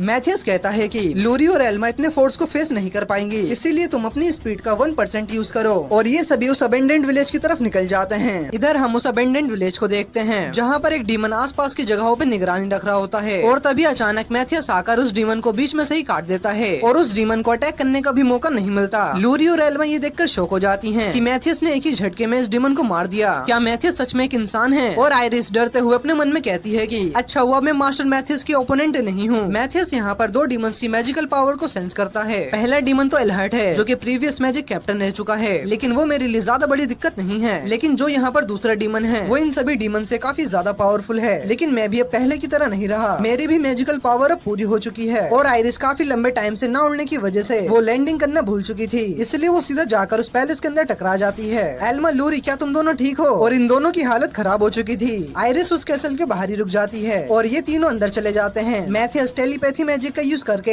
एल्मा और लूरी से कहता है कि बैटल के टाइम पर हम इसी तरह से कम्युनिकेट करेंगे, इस फाइट में तुम दोनों मेन इंचार्ज रहोगी। और इसके बाद मैथियस अपने पास से एक पर्ची निकालकर लूरी को देते हुए कहता है कि क्या तुम दोनों एक डीमन को हैंडल करना चाहोगी? वो दोनों कहती हैं कि हम ऐसा नहीं कर पाएंगे, फिक्र मत करो, ये मैजिकल फॉर्मेशन फाइट में तुम्हारी मदद करेगा, और हाँ, मुझे तुम दोनों के ऊपर पूरा भरोसा है। वो दोनों ये करने के लिए रेडी हो जाती हैं और इसके बाद ये तीनों एक कमरे के अंदर आ जाते हैं, लेकिन उन्हें वहाँ पर कोई भी डीमन नहीं मिलता। मैथियस टेलीपैथी मैजिक का यूज करके उन दोनों से कहता है कि मेरी बात को ध्यान से सुनो, मुझे लगता है कि उस डीमन ने अपने आप को हाइड कर रखा है और हम उसे इसलिए नहीं देख पा रहे हैं क्योंकि वो स्टेल्थ मैजिक का यूज कर रहा होगा। स्टेल्थ मैजिक से कोई भी अपनी मैजिकल पावर को हाइड कर सकता है, और तभी लूरी अपने पावर्स का यूज करके उस डीमन का पता लगा लेती है, लेकिन वो दूसरे वाले डीमन को ढूंढ नहीं पाती। मेरे ख्याल से यहाँ पर 2 डीमंस होने चाहिए, लेकिन यहाँ पर तो सिर्फ एक ही है। और तभी मैथियस नलीफाई मैजिक का यूज करके उस डीमन के स्टेल्थ मैजिक को कैंसिल कर देता है और वो डीमन विजिबल हो जाता है। और जब एल्मा अपने एरो से उसके ऊपर अटैक कर रही होती है तो उसे ये चीज काफी ज्यादा अजीब लगती है कि वो डीमन विजिबल होने के बाद भी अपनी जगह से हिल नहीं रहा होता। मैथियस कहता है कि लगता है कि उसे अभी तक ये पता नहीं चला कि हम उसे देख सकते हैं। और तभी एल्मा अपने एरो से उसके ऊपर अटैक कर देती है, लेकिन वो उसके अटैक से बच जाता है, लेकिन वो एरो घूमकर वापस आता है और वो सीधा उसके सर पर जाकर लगता है। आखिर ये कैसे हो सकता है? मैंने तो अपने आप को हाइड किया था। एलहाइड कहता है कि वैसे भी ये एरोज हम डीमंस के ऊपर काम नहीं करने वाले हैं, और हाँ, तुम मैथियस नहीं हो सकते क्योंकि कैपिटल से यहाँ तक पहुँचने में 6 महीने लग जाते हैं और मैथियस इतनी जल्दी यहाँ पर नहीं आ सकता। और अगर सच में ये मैथियस हुआ तो फिर मेरी लगने वाली है। और मैथियस को समझ में नहीं आ रहा होता कि वो उसे फेक मैथियस क्यों समझ रहा है। आखिर तुम किस चीज के बारे में बात कर रही हो? मैं ही असली मैथियस हूँ। एलहाइड उनके ऊपर अटैक करने के लिए जाता है, लेकिन मैथियस अपनी स्वॉर्ड की मदद से उसे रोक देता है। मैथियस टेलीपैथी के थ्रू कहता है कि एल्मा, जल्दी से इसके ऊपर अटैक करो, मैं तुम दोनों को कवर देता हूँ। एलहाइड मैथियस के ऊपर काफी तेजी से अटैक्स कर रहा होता है, लेकिन मैथियस भी उसके सभी अटैक्स को रोक रहा होता है। एलहाइड अभी भी मैथियस को फेक ही समझ रहा होता है। मैंने कहा ना कि मैं ही असली मैथियस हूँ। और तभी एल्मा अपने कुछ एरोस से उसके ऊपर अटैक कर देती है, लेकिन वो इस अटैक को ज्यादा सीरियस नहीं लेता और फिर से मैथियस के ऊपर अटैक करने लगता है। एल्मा फिर से लूरी के कुछ एन्चेंटेड एरो से अटैक करती है। ये सारे के सारे अटैक्स यूजलेस हैं। ह्यूमंस सच में काफी ज्यादा बेवकूफ होते हैं। और जैसे ही वो मैथियस के ऊपर अटैक करता है तो तभी अचानक उसकी बॉडी के साथ कुछ होने लगता है। मैं अपनी बॉडी को ठीक से मूव नहीं कर पा रहा हूँ। मैथियस कहता है कि लगता है कि उन एरोज का इफेक्ट अब होना शुरू हो चुका है। क्या कहा तुमने? आखिर ये सब कैसे हो रहा है? और तभी फिर से उसे कुछ एरोज आकर लगते हैं और जब वो पीछे मुड़कर देखता है तो लूरी के हाथ में एक फॉर्मेशन बनी हुई थी। दरअसल लूरी इस फॉर्मेशन का यूज करके उन एरोज के ऊपर पॉइजन लगा रही थी, जिसकी वजह से उस डीमन की इंटरनल मैजिक खत्म हो रही थी और इसीलिए वो अपने आप को कमजोर फील कर रहा होता है। यहाँ तक कि उसे चक्कर भी आ रहे थे। एलहर्ट कहता है कि मैं इस फेक मैथियस से नहीं हार सकता और वो बेहोश होने लगता है। लेकिन तभी एलहर्ट अपनी पूरी पावर्स को अनलीश करने लगता है। ये देखकर ये तीनों के तीनों शॉक हो जाते हैं और एलहर्ट अपने आप को एक खतरनाक डीमन में ट्रांसफॉर्म कर लेता है। मैथियस लूरी और एल्मा को बताता है कि एलहर्ट अभी बजर्क मोड में जा चुका है। ये डीमन ट्राइब की एक सीक्रेट स्किल है। अगर कोई भी डीमन बजर्क मोड का यूज करता है तो उसकी मैजिकल पावर के साथ उसकी स्ट्रेंथ भी काफी ज्यादा बढ़ जाती है। लेकिन इसके खत्म होते ही वो डीमन मारा जाता है और एलहर्ट पूरी तरह से पागल हो चुका था। ऐसा लग रहा था कि वो सब कुछ डिस्ट्रॉय कर देगा और तभी वो एल्मा और लूरी के ऊपर अटैक करने के लिए जाता है। एल्मा, लूरी भागो यहाँ से। और जैसे ही वो एल्मा और लूरी को खत्म करता, मैथियस बीच में आकर उन्हें बचा लेता है। दरअसल ये सब एक इल्यूजन होता है। जब वो लूरी और एल्मा को पकड़ने वाला होता है तो वो धूल बन जाती हैं और जब वो पीछे मुड़कर देखता है तो लूरी और एल्मा सही सलामत होती हैं। मैथियस कहता है कि उस इल्यूजन के अंदर हाई अमाउंट में पॉइजन था और वो पॉइजन अब तुम्हारी बॉडी में जा चुका है। तभी एलहर्ट को काफी ज्यादा पेन होने लगता है और एल्मा अपने एरो को निकालकर एलहर्ट के सिर पर शूट कर देती है और वो यहीं पर मारा जाता है। मैथियस कहता है कि तुम दोनों ने काफी अच्छा काम करा। अब तुम दोनों आयरिस के पास जाकर मेरा वेट करो और मैं जाकर उस दूसरे वाले डीमन से निपटता हूँ। एल्मा और लूरी आयरिस के ऊपर बैठ जाती हैं और मैथियस अपने पास से 3 मैजिक स्टोन्स को निकालता है। वो पहले स्टोन को तोड़ते हुए कहता है कि इस स्टोन की मैजिकल पावर हवा में चारों तरफ मिल जाएगी और जो कोई भी डीमन यहाँ पर छुपा होगा तो उसे बाहर निकलने पर मजबूर कर देगा। और जब वो तीसरे स्टोन को तोड़ता है तो जो डीमन फोग में छुपा हुआ था उसे फोर्सफुली बाहर आने पर मजबूर कर देता है और वो डीमन विजिबल हो जाता है। मैंने कभी सोचा नहीं था कि तुम मुझे बाहर आने पर मजबूर कर दोगे। एलहर्ट ने मुझे तुम्हारे बारे में बताया था। चलो देखते हैं कि तुम कितने ज्यादा स्ट्रॉन्ग हो। और हाँ, ये सोचना भी मत कि मैं एलहर्ट की तरह कमजोर हूँ। मैं उससे कई गुना ज्यादा स्ट्रॉन्ग हूँ। तो मरने के लिए रेडी हो जाओ। मेरा कोई मूड नहीं आज मरने का। और वो 4th क्रेस्ट को एक्टिवेट करते हुए अपने ऊपर एक स्पेल को कास्ट करता है और वो डीमन काफी तेजी से मैथियस के ऊपर अटैक कर देता है। मैथियस उसे ब्लॉक करते हुए सोचता है कि ये अपने आप को बूस्ट नहीं कर रहा है, बल्कि सच में ये एलहर्ट से काफी ज्यादा पावरफुल है। और वो मैथियस के ऊपर काफी तेजी से अटैक्स कर रहा होता है और वो मैथियस को अपने से दूर कर देता है। इसके बाद वो डीमन अपने हाथ को किसी नाइफ की तरह बनाकर वो अपने हाथ को हवा में स्विंग करता है और वो एक ही झटके में मैथियस के एक हाथ को काट देता है। ये देखकर मैथियस काफी ज्यादा शॉक हो जाता है। अरे मुझे तो लगा कि तुम मुझे थोड़ा बहुत एंटरटेन कर सकते हो, लेकिन तुम तो इतनी जल्दी हार गए। चलो बताओ तुम कैसे मरना चाहते हो। अबे चोमू, मेरा प्लान तो 1000 सालों तक जिंदा रहने का है। चलो मैं तुम्हें इस दर्द से छुटकारा दे देता हूँ, बस थोड़ा सा टाइम और तभी मैथियस का एनालिसिस कंप्लीट हो जाता है और वो अपने मैजिक का यूज करके अपने हाथ को दोबारा से जोड़ लेता है और ये देखकर उस डीमन की फट जाती है। आखिर ये तुमने कैसे किया? ये तो इम्पॉसिबल है। वो डीमन बार बार मैथियस के ऊपर अटैक्स करने लगता है, लेकिन मैथियस उसके अटैक से बचते हुए कहता है कि मैंने अपने हाथों पर रिस्टोरेशन मैजिक का यूज किया था और साथ ही साथ मैंने एनालिसिस मैजिक का भी यूज किया। मैंने तुम्हारी पूरी मैजिकल पावर को एनालाइज किया। अब मैं तुम्हारे सभी अटैक्स को काफी आसानी से प्रेडिक्ट कर सकता हूँ। आखिर मैं इसे हिट क्यों नहीं कर पा रहा, और इसीलिए मैंने जानबूझकर अपने हाथ को कटने दिया। और तभी मैथियस अपनी सोर्ड से उसके ऊपर अटैक कर देता है, जिससे कि वो डीमन पीछे चला जाता है। उसके हाथ के ऊपर एक कट लग गया था और वो सोर्ड पॉइजनस थी। लगता है कि ये वही पॉइजन है जिससे कि एलहर्ट मारा गया था। मुझे इस बच्चे को एक ही अटैक में खत्म करना होगा। और वो डीमन भी अपनी पूरी पावर्स को अनलीश करने लगता है। Magic flow over used. Matthias कहता है कि ये एलहर्ट की तरह ही बजर्क मोड में जा रहा है, लेकिन ये चीज उससे भी ज्यादा पावरफुल है। क्या हुआ, डर गए क्या? लेकिन तभी मैथियस नलिफाई मैजिक का यूज करके उस डीमन की पावर्स को नलिफाई कर देता है और ये देखकर वो डीमन सदमे में चला जाता है। क्या ये हुआ? क्या भी ये नहीं हो सकता। कोई ऐसा मैजिक जो कि दूसरे की मैजिक को नलिफाई कर देता है। इसके बाद वो डीमन अपनी पावर्स का यूज करके वहाँ पर एक सर्कल बनाता है, जिसकी वजह से वहाँ पर काफी ज्यादा फोग आने लगती है और वो डीमन उसी के अंदर गायब हो जाता है। वो डीमन कहता है कि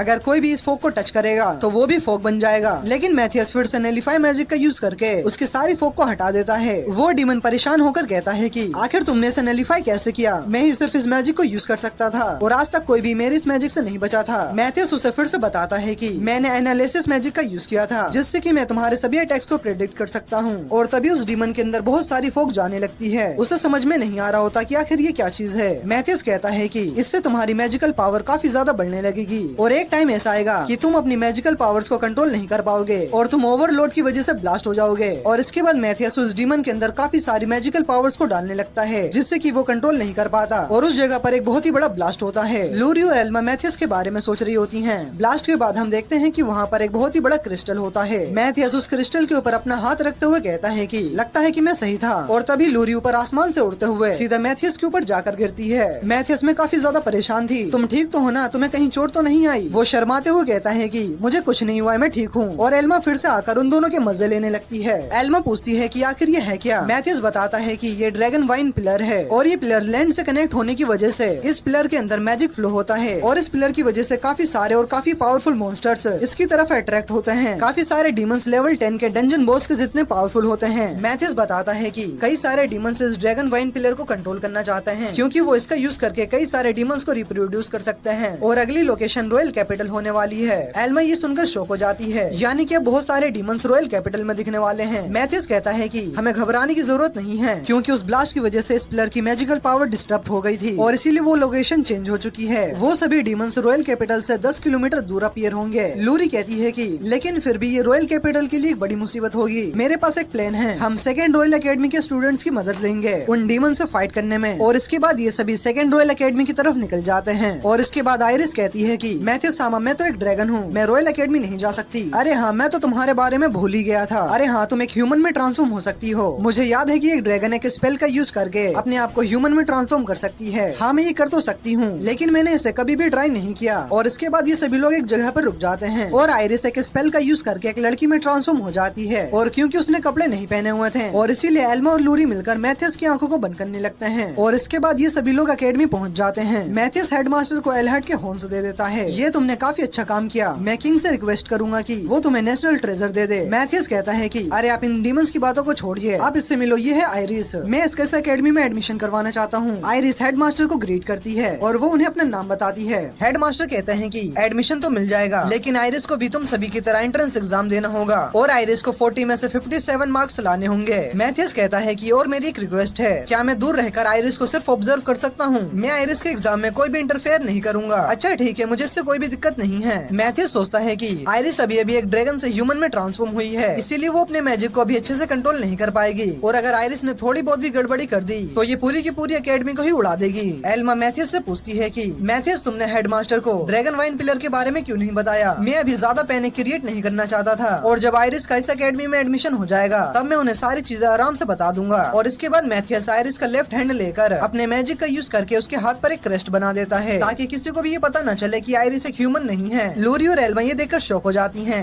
कि मैथ्यूस एक क्रेस्ट को भी क्रिएट कर सकता है। इसके बाद वो दोनों आयरिस को उसके कल के एग्जाम के लिए ऑल द बेस्ट कहती हैं। फिर हमें नेक्स्ट डे का सीन दिखाया जाता है जहाँ पर आयरिस का सबसे पहले राइटिंग टेस्ट होने वाला था और क्योंकि वो एक ड्रैगन थी तो उसे समझ में नहीं आ रहा होता कि इनके साथ करना क्या है और जब वो इंक को टेस्ट करती है तो उसे उसका टेस्ट काफी ज्यादा अजीब लगता है। हेडमास्टर मैथ्यूस से पूछते हैं कि ओए मैथ्यूस, आखिर ये इतना अजीब बिहेव क्यों कर रही है? और इसके बाद नेक्स्ट टेस्ट होने वाला था स्वॉर्ड स्किल का और आयरिस का ओपोनेंट कोई और नहीं बल्कि नाइट कैप्टन थे। मैथ्यूस पूछता है कि आखिर ये बंदा है कौन? एल्मा शॉक होते हुए कहती है कि अरे तुम इन्हें भूल गए, एंट्रेंस एग्जाम के टाइम पर ये तुम्हारे ओपोनेंट थे। ओ अच्छा, तभी तो कहूँ मैंने इन्हें कहीं देखा था। और जैसे उनकी फाइट स्टार्ट होती है आयरिस की स्वॉर्ड उसके हाथ से छूटकर पीछे गिर जाती है। वो अपने स्वॉर्ड को उठाने जाती है और इसी चीज का फायदा उठाकर नाइट कैप्टन आयरिस के ऊपर अटैक कर देते हैं, लेकिन आयरिस उनके स्वॉर्ड को एक ही हाथ से पकड़ लेती है और ये देखकर नाइट कैप्टन का मुंह खुला का खुला रह जाता है। मैंने कहा था ना कि मैं अपनी स्वॉर्ड लेकर आ रही हूँ। और आयरिस स्वॉर्ड के साथ साथ नाइट कैप्टन को भी हवा में उठा लेती है और तभी मैथ्यूस नाइट कैप्टन के ऊपर एक सेफ्टी स्पेल कास्ट कर देता है। आयरिस अपनी स्वॉर्ड को उठाती है और वो उसे किसी बैट की तरह यूज करके नाइट कैप्टन को सीधा टावर में देकर मारती है। ये सब देखकर हेडमास्टर भी शॉक हो जाते हैं। मैथ्यूस, क्या सच में ये एक लड़की है? और उसके बाद था मैजिक टेस्ट। आयरिस, तुम्हें अपने मैजिक का यूज करके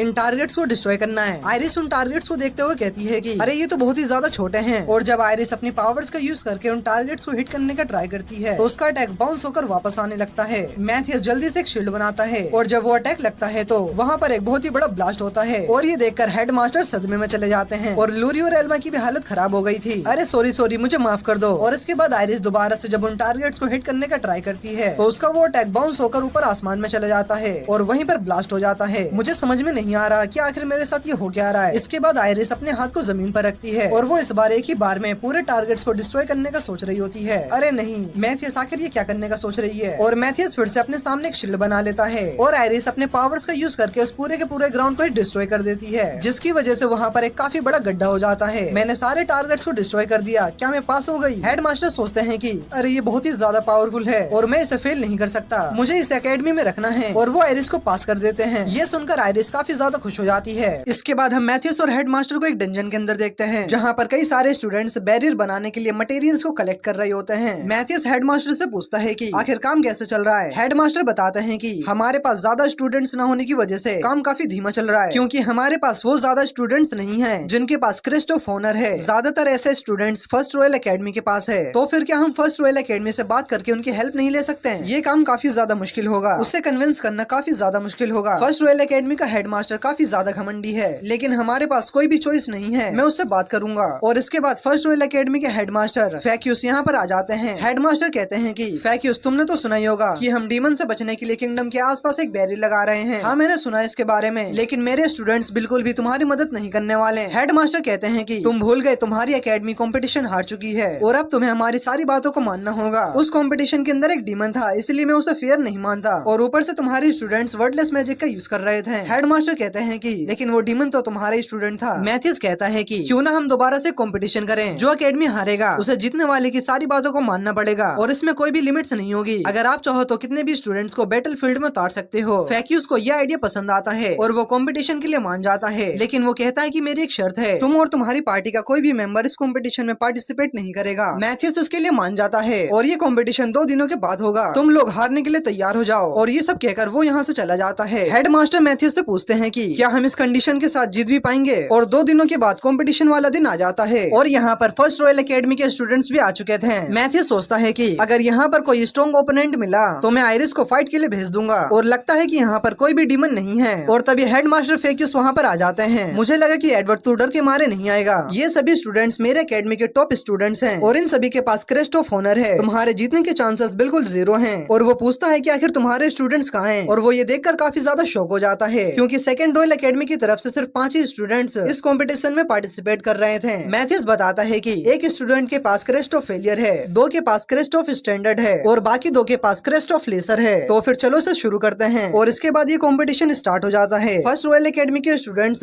एक साथ स्पेल को पढ़ने लगते हैं, लेकिन सेकंड रॉयल एकेडमी के स्टूडेंट्स सिर्फ एक ही अटैक में उन सभी की हालत को खराब कर देते हैं। अरे ये लोग तो वर्डलेस मैजिक का यूज कर रहे हैं। फैक्यूस चिल्लाते हुए कहता है कि अबे गधो, तुम ये क्या कर रहे हो? वो सिर्फ 5 ही हैं, लेकिन ये लोग सेकंड रॉयल एकेडमी के सामने नहीं टिक पाते हैं और डर के मारे यहाँ से भागने लगते हैं। और सिर्फ 5 स्टूडेंट्स ने मिलकर फर्स्ट रॉयल एकेडमी के सभी स्टूडेंट्स को हरा दिया था। हेडमास्टर फैक्यूस ये देखकर काफी ज्यादा शॉक हो जाते हैं। लगता है कि इनके लिए 5 बंदे भी ज्यादा थे। फैक्यूस कहता है कि ये नहीं हो सकता, मैं इस रिजल्ट को नहीं मानता, ये सब इंसान नहीं हो सकते, ये सब के सब डीमंस हैं। मैंने कहा था कि कोई भी डीमन कंपटीशन में पार्टिसिपेट नहीं करेगा। हेडमास्टर एडवर्ड कहते हैं कि ये सभी स्टूडेंट्स मेरे एकेडमी के टॉप स्टूडेंट्स हैं और ये सभी ह्यूमंस हैं, ना कि कोई डीमंस। तो फिर तुम इसे प्रूफ करो। अच्छा, फिर तुम इस लाल बालों वाली लड़की को बैटल फील्ड में भेजो। और आयरिस को कुछ भी फर्क नहीं पड़ रहा होता यहाँ पर चल के आ रहा है। ओए बुड्ढे, क्या तू मेरे बारे में बात कर रहा है? लेकिन मेरे पास कोई भी वेपन नहीं है जिससे कि मैं फाइट करूं। और तभी मैथियस हेडमास्टर एडवर्ड की स्वॉर्ड आयरिस को दे देता है और फैक्यूस पहले उस स्वॉर्ड को चेक करता है कि कहीं वो लोग चीटिंग तो नहीं कर रहे हैं। ये बेकार से स्वॉर्ड तेरी हो सकती है एडवर्ड। और जब मैथियस आयरिस को वो स्वॉर्ड देता है, आयरिस उसे चेक करने के लिए निकालती है और वो उसे किसी खिलौने की तरह मोड़ देती है। और ये देखकर तो फैक्यूस की फट जाती है। अरे ये बच्ची भी एक डीमन है। अबे ओए बुड्ढे, मैं तुझे एक डीमन दिख रही हूँ, मैं एक लड़की हूँ। हाँ, तुमने सही कहा, लेकिन एक फीमेल ड्रैगन। हेडमास्टर एडवर्ड फैक्यूस से कहते हैं कि फैक्यूस, किंग ने हमें वर्डलेस मैजिक को यूज करने की परमिशन दे दी है, लेकिन तुम्हारे स्टूडेंट्स अभी भी स्पेल्स का यूज करते हैं। लेकिन वो मना कर देता है कि हमारी एकेडमी वर्डलेस स्पेल का यूज नहीं करेगी। और तभी वहाँ पर किंग आ जाते हैं। वो किंग को यहाँ पर देखकर काफी ज्यादा डर जाता है। किंग रॉयल गार्ड से कहकर उसे अरेस्ट करने का ऑर्डर देते हैं, क्योंकि किंग भी समझ गए थे अगर ये बंदा यहाँ पर रहा तो फर्स्ट एकेडमी कभी भी वर्डलेस स्पेल का यूज नहीं कर पाएगी, और वो वर्डलेस स्पेल की पावर को देख ही चुके हैं। फैक्यूस उनसे माफी मांगता है कि प्लीज आप मुझे माफ कर दीजिए, लेकिन गार्ड्स उसे यहाँ से लेकर चले जाते हैं। इसके बाद किंग फर्स्ट रॉयल एकेडमी के सभी स्टूडेंट्स को ऑर्डर देते हैं कि तुम सभी को सेकंड रॉयल एकेडमी की मदद करनी होगी, और साथ ही साथ तुम सभी को वर्डलेस मैजिक भी सीखना होगा, ताकि आने वाले टाइम पर हम डीमंस से फाइट कर सकें। और किंग को यहाँ पर बुलाने का प्लान हेडमास्टर एडवर्ड का था। और इसके बाद हम इन चारों को एक डंजन के अंदर देखते हैं। लूरी मैथियस से पूछती है कि आखिर हम यहाँ पर क्या कर रहे हैं? हम बैरियर को बनाने के लिए मटेरियल्स को इकट्ठा करने के लिए आए हैं। मटेरियल यानी कि मिथरिल नहीं, हम यहाँ से कुछ और लेने आए हैं। मिथरिल्स को इकट्ठा करना ये काम फर्स्ट रॉयल एकेडमी आराम से कर लेगी। हम यहाँ पर मैजिक स्टोन को कलेक्ट करने आए हैं, और किसी भी बैरियर को बनाने के लिए मैजिक स्टोन का होना काफी ज्यादा जरूरी है, क्योंकि वो बैरियर का कोर होता है। लूरी कहती है कि मैथियस, तुमने बताया था कि रॉयल कैपिटल के ऊपर बैरियर लगाने के लिए 60 सेंटीमीटर का मैजिक स्टोन चाहिए, लेकिन आखिर हमें ये मिलेगा कैसे? मैथियस कहता है कि ये हमारे लिए ज्यादा बड़ी दिक्कत नहीं है। और तभी वो आयरिस की तरफ देखने लगता है। आयरिस डरते हुए कहती है कि तुम लोग आखिरकार मेरी तरफ ऐसे क्यों देख रहे हो? मैथियस कहता है कि आयरिस एक ड्रैगन है, आयरिस का मैजिक स्टोन 80 सेंटीमीटर से भी बड़ा होगा। और ये सुनकर ये तीनों शॉक हो जाती हैं। मैथियस, क्या तुम आयरिस को मारकर उसका मैजिक स्टोन लेना चाहते हो? और ये सुनकर आयरिस काफी ज्यादा डर जाती है। अरे अरे डरो मत आयरिस, मैं तुम्हें मारने वाला नहीं हूँ। इस चीज के लिए मेरे पास एक दूसरा प्लान है। हम डीमंस को समन करेंगे और इसके बाद हम देखते हैं कि कई सारे किलर डॉग्स एल्मा के ऊपर अटैक करने के लिए आने लगते हैं, लेकिन वो अपने एरोस का यूज करके एक ही बार में उन सभी किलर डॉग्स को मार देती है और लूरी भी काफी सारे किलर डॉग्स को मार देती है। और मैथियस एक जगह पर बैठकर इन दोनों को देख रहा होता है। ये दोनों पहले से काफी ज्यादा पावरफुल हो चुकी हैं, लेकिन दिक्कत सिर्फ एक जने के साथ है। आयरिस एक डीमन को मारने का ट्राई करती है, लेकिन वो उसके अटैक से बच जाता है और जैसे ही उसका अटैक जमीन को लगता है तो जमीन के 2 टुकड़े हो जाते हैं और ये देखकर वो डीमन भी शॉक हो जाता है। ये अभी तक अपने पावर्स को कंट्रोल नहीं कर पा रही है और जब आयरिस दोबारा से उस डीमन को मारने का ट्राई करती है तो उसके स्वॉर्ड उसके हाथ से छूटकर सीधा मैथियस के पास जाकर गिरती है। आखिर मैं क्या करूँ उसका। ये लोग अभी 17th लेवल पर होते हैं। लूरी और एल्मा काफी ज्यादा थक चुकी थी। आयरिस उन दोनों को बताती है कि वो एक ऐसे पर्सन को जानती है जो 644 लेवल पर गया था। उसकी बात को सुनकर एल्मा और लूरी शॉक हो जाती हैं और यहाँ मैथियस अपने मन में कहता है कि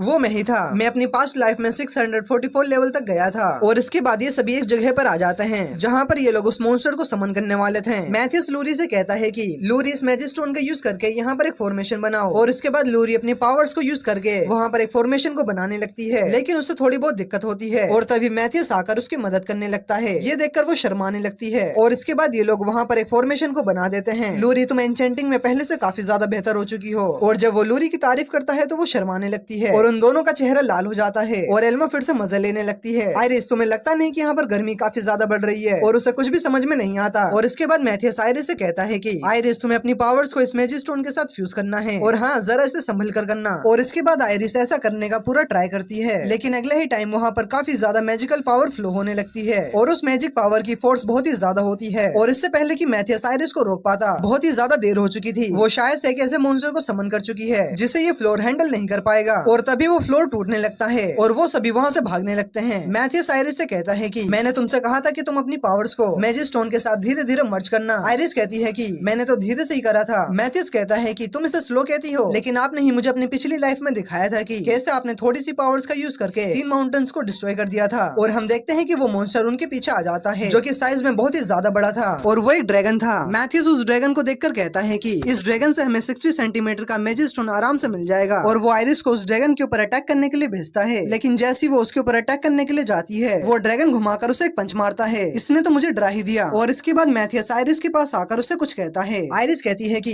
क्या सच में मुझे ये कहना है? और वो चिल्लाकर उस ड्रैगन से कहती है कि अबे ओए बड़ी छिपकली तुम मरने वाला है। और ये सुनकर उस ड्रैगन को काफी ज्यादा गुस्सा आ जाता है, मैं तुम्हें मार दूंगा। और वो ड्रैगन आयरिस के ऊपर अटैक कर देता है। लूरी पूछती है कि आखिर उसने उस ड्रैगन से क्या कहा कि वो इतने ज्यादा गुस्से में आ गया। मैथियस कहता है कि आयरिस ने उस ड्रैगन को एक बड़ी छिपकली कहा और ये किसी भी ड्रैगन के लिए बहुत ही बड़ी इंसल्ट होती है, इसीलिए वो इतने ज्यादा गुस्से में आ गया और वो ड्रैगन आयरिस को पकड़ने की कोशिश कर रहा होता है। मैथियस जल्दी से उन दोनों को उस ड्रैगन के ऊपर अटैक्स करने के लिए कहता है। इसके बाद लूरी एक एरो को इंचेंट करके एल्मा को देती है और एल्मा उस एरो से उस ड्रैगन के ऊपर अटैक करती है, लेकिन इससे उस ड्रैगन को कुछ भी फर्क नहीं पड़ता और वो आयरिस को पकड़ने का ट्राई कर रहा होता है। मेरे इस अटैक से तो इससे कुछ भी नहीं हुआ। मैथियस उन दोनों को उस ड्रैगन के ऊपर कंटिन्यूअस अटैक करने के लिए कहता है और वो खुद काफी तेजी से काफी सारे फॉर्मेशन को सेटअप कर रहा होता है। वो दोनों उस ड्रैगन के ऊपर अटैक्स करती हैं और इसीलिए वो ड्रैगन उन दोनों को नोटिस कर लेता है और ये देखकर वो दोनों काफी ज्यादा डर जाती हैं। आयरिस उन दोनों को प्रोटेक्ट करो और आयरिस काफी तेजी से जाकर उस ड्रैगन को एक पंच मारती है और वो सीधा जाकर दीवार में टकराता है। आयरिस को ऐसा फाइट करते हुए देखकर वो दोनों काफी ज्यादा शॉक हो जाती हैं और अब उस ड्रैगन को और भी ज्यादा गुस्सा आ जाता है। आयरिस फिर से उस ड्रैगन के सभी अटैक से बचते हुए उसके मुंह पर एक पंच मारती है। ये तो सिर्फ अपने हाथों से ही लड़ रही है, रुको मत, अटैक करते रहो। और जब वो ड्रैगन अपने पंजों से आयरिस के ऊपर अटैक करने वाला होता है तो आयरिस अपने दोनों हाथों को आगे कर लेती है और उसे लगता है कि उसे इस अटैक से कुछ भी नहीं होगा। मैथियस कहता है कि आयरिस जब तुम्हारे ऊपर कोई ऊपर से अटैक करे तो तुम्हें उससे बचना चाहिए और इससे पहले कि वो कुछ समझ पाती उस ड्रैगन के अटैक की वजह से वो जमीन में दब जाती है। आखिर में इसका करूँ क्या? बड़ी जोर से लगी मुझे, लेकिन एक सेकंड, आखिर ये ड्रैगन ब्रेथ ऑफ ड्रैगन का यूज क्यों नहीं कर रहा? मैथियस कहता है कि क्योंकि मैंने अपने मैजिक का यूज करके उसके मुंह को भी ब्लॉक कर रखा है। एल्मा अपने एरो से उस ड्रैगन के ऊपर अटैक करती है। मैथियस सोचता है कि इस ड्रैगन की बॉडी काफी ज्यादा टफ है और यहाँ तक कि पॉइजन भी इसके ऊपर वर्क नहीं कर रहा है। आयरिस अपने ड्रैगन फॉर्म में आकर इससे फाइट तो कर सकती है, लेकिन वो अपनी पावर्स को कंट्रोल नहीं कर पाएगी और इस पूरे जगह को ही डिस्ट्रॉय कर देगी। अब सिर्फ यही तरीका बचा है इस ड्रैगन को हराने का। इसके बाद मैथियस लूरी और एल्मा को उस ड्रैगन से दूर हटने के लिए कहता है और वो आयरिस से कहता है कि आयरिस तुम कुछ ऐसा करो कि ये ड्रैगन ब्रेथ ऑफ ड्रैगन का यूज करने पर मजबूर हो जाए। ठीक है, मैं समझ गई। और इसके बाद आयरिस दोबारा से उस ड्रैगन को चढ़ाने लगती है। ओए छिपकली, क्या तू ब्रेथ ऑफ ड्रैगन का यूज नहीं कर सकता? तू ड्रैगन के नाम पर धब्बा है, तूने हमारी ड्रैगन बिरादरी की नाक कटवा दी। और ये सुनकर वो ड्रैगन ब्रेथ ऑफ ड्रैगन का यूज करने लगता है। अब मैं तुम सभी लोगों को नहीं छोड़ने वाला। आयरिस वहाँ से भागने लगती है और मैथियस इसी मौके का फायदा उठाकर अपने मैजिक से सभी फॉर्मेशन को एक्टिवेट कर देता है और वो उस ड्रैगन के अटैक को रिफ्लेक्ट करने लगता है। और उसका प्लान ये था कि वो ड्रैगन अपने ही अटैक से मारा जाए और इस अटैक को एक्टिवेट होने में थोड़ा सा टाइम लगेगा। और तभी आयरिस उसी गड्ढे में जाकर गिर जाती है और ये देखकर मैथियस शॉक हो जाता है।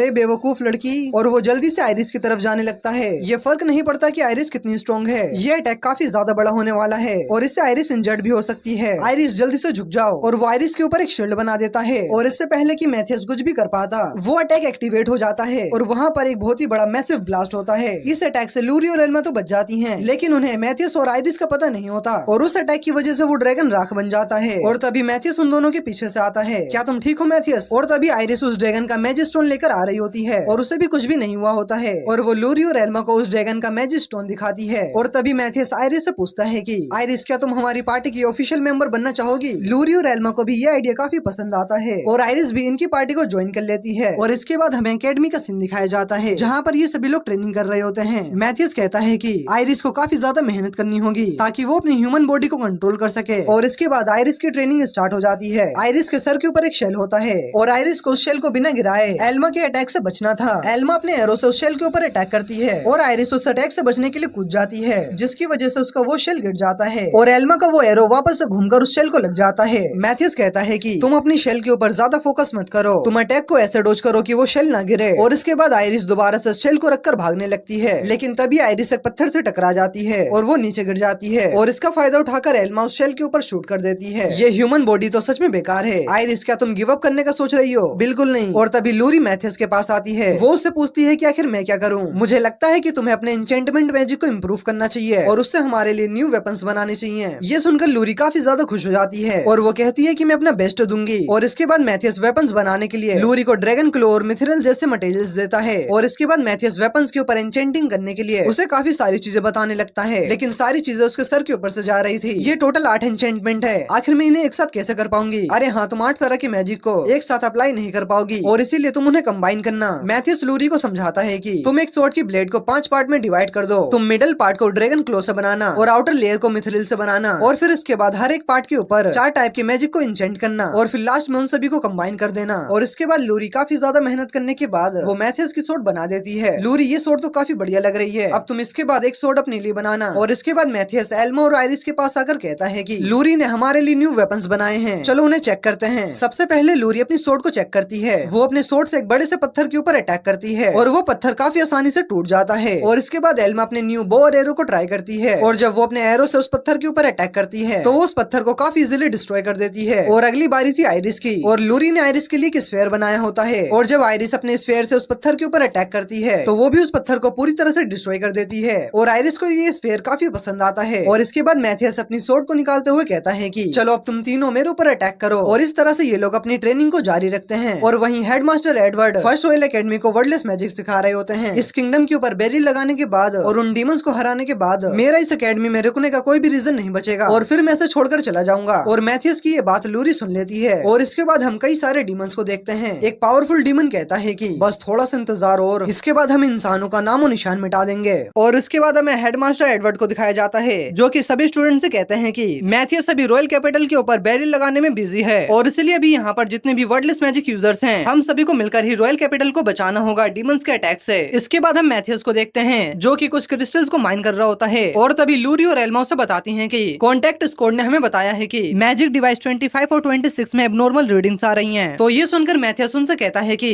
जरूर वो लोग डीमंस होंगे। तो ये सुनकर लूरी कहती है कि तो क्या इसका मतलब हमारा प्लान लीक हो चुका है? हाँ, ये हो सकता है और मुझे लगता है कि डीमंस अपने डीमन ट्राइब की ट्रांसपोर्टेशन मैजिक का यूज कर रहे हैं और फिलहाल के लिए मैं काफी ज्यादा बिजी हूँ। क्या तुम दोनों मिलकर उन डीमंस को संभाल सकती हो? और इसके बाद एल्मा और लूरी उस डीमन वाले लोकेशन के पास जा रहे होते हैं और इनके साथ एक दूसरी स्टूडेंट भी होती है। और जैसी वो तीनों वहाँ पर पहुँचती हैं तो उन्हें आसमान में काफी बड़ा सा ट्रांसपोर्टेशन स्पेल दिखता है। एल्मा कहती है कि मैथियस ने मुझे बताया था कि जब ये मैजिक पाथ एक्सपेंड होने लगेगा तो ये साइन होगा कि वो डीमंस अपीयर होने वाले हैं। हाँ एल्मा, तुमने सही कहा और अब इसके लिए काफी कम टाइम बचा है, हमें इसके लिए रेडी होना होगा। और वहीं वो लड़की काफी ज्यादा थक चुकी थी क्योंकि वो लोग काफी दूर से दौड़ते हुए यहाँ पर आए थे और वो देखती है कि इन दोनों को तो कुछ हुआ भी नहीं। और वहीं हम लूरी के हाथ में एक स्टोन को देखते हैं, वो उस स्टोन को देखकर कुछ सोच रही होती है। और इसके बाद हमें एक फ्लैशबैक का सीन दिखाया जाता है जहाँ मैथियस एल्मा को लूरी के स्पेशल मेटल एरोस को यूज करने के लिए कहता है जो कि उसने पहले डीमंस से फाइट करने के लिए बनाए थे। और हाँ लूरी, बैटल के टाइम पर तुम्हें खुद से डिसीजंस लेने होंगे कि तुम्हें किस फॉर्मेशन का यूज करना है। और ये सुनकर वो दोनों थोड़ी बहुत शॉक हो जाती हैं। क्या मुझे खुद से डिसीजंस लेने होंगे? हाँ, बैटल के टाइम पर तुम्हें खुद से डिसीजंस लेने होंगे। बैटल के टाइम पर तुम्हें जिस फॉर्मेशन की नीड होगी उसी फॉर्मेशन को क्रिएट करना और तुम्हें डरने की कोई भी जरूरत नहीं है। मैंने तुम्हें वो सारे स्किल्स सिखा दिए हैं जो कि तुम्हारे लिए जरूरी जरूरी थे। और ये सुनकर लूरी बहुत ही ज्यादा मोटिवेट हो जाती है। वहीं प्रेजेंट टाइम में लूरी एक फॉर्मेशन बनाकर 3 मेटल एरोज को क्रिएट करती है और वो एल्मा से पूछती है कि आखिरकार ये एरोज हैं कैसे। लूरी ये तो सच में काफी कमाल के एरोज लग रहे हैं। और वहीं वो लड़की ये देखकर काफी ज्यादा शॉक होती है। लूरी ने खुद से एक फॉर्मेशन बनाकर उन एरोज को क्रिएट करा, ये तो सच में काफी कमाल की बात है। और वो मैथियस की टीम की ऐसी स्ट्रेंथ देखकर काफी ज्यादा शॉक होती है। और तभी उन्हें कुछ सेंस होता है। वो देखते हैं कि उस ट्रांसपोर्टेशन स्पेल का साइज बड़ा हो रहा है और तभी उसके अंदर से एक डीमन बाहर आता है। और तभी एल्मा अपने एरो का यूज करके उस डीमन को शूट कर देती है और इसकी वजह से वो डीमन मारा जाता है। लेकिन तभी अचानक एक और डीमन उस पोर्टल से बाहर आता है। एल्मा अपने एरो का यूज करके उस डीमन के ऊपर शूट करती है, लेकिन इस अटैक से उस डीमन को कुछ भी नहीं होता और वो उन दोनों के ऊपर अटैक करने के लिए जाने लगता है। लेकिन लूरी अपनी स्वॉर्ड का यूज करके उस डीमन को बीच में से ही काट देती है और इसकी वजह से वो ट्रांसपोर्टेशन स्पेल भी वहाँ से गायब हो जाता है। और ये देखकर एल्मा कहती है कि वो ट्रांसपोर्टेशन स्पेल यहाँ से गायब हो चुका है, तो इसका मतलब अब वो डीमंस यहाँ पर नहीं आ सकते हैं। और वो दोनों अपनी पहली बैटल को जीतकर काफी ज्यादा खुश होती हैं। लेकिन तभी अचानक वो तीनों एक काफी पावरफुल मैजिक को सेंस करती हैं।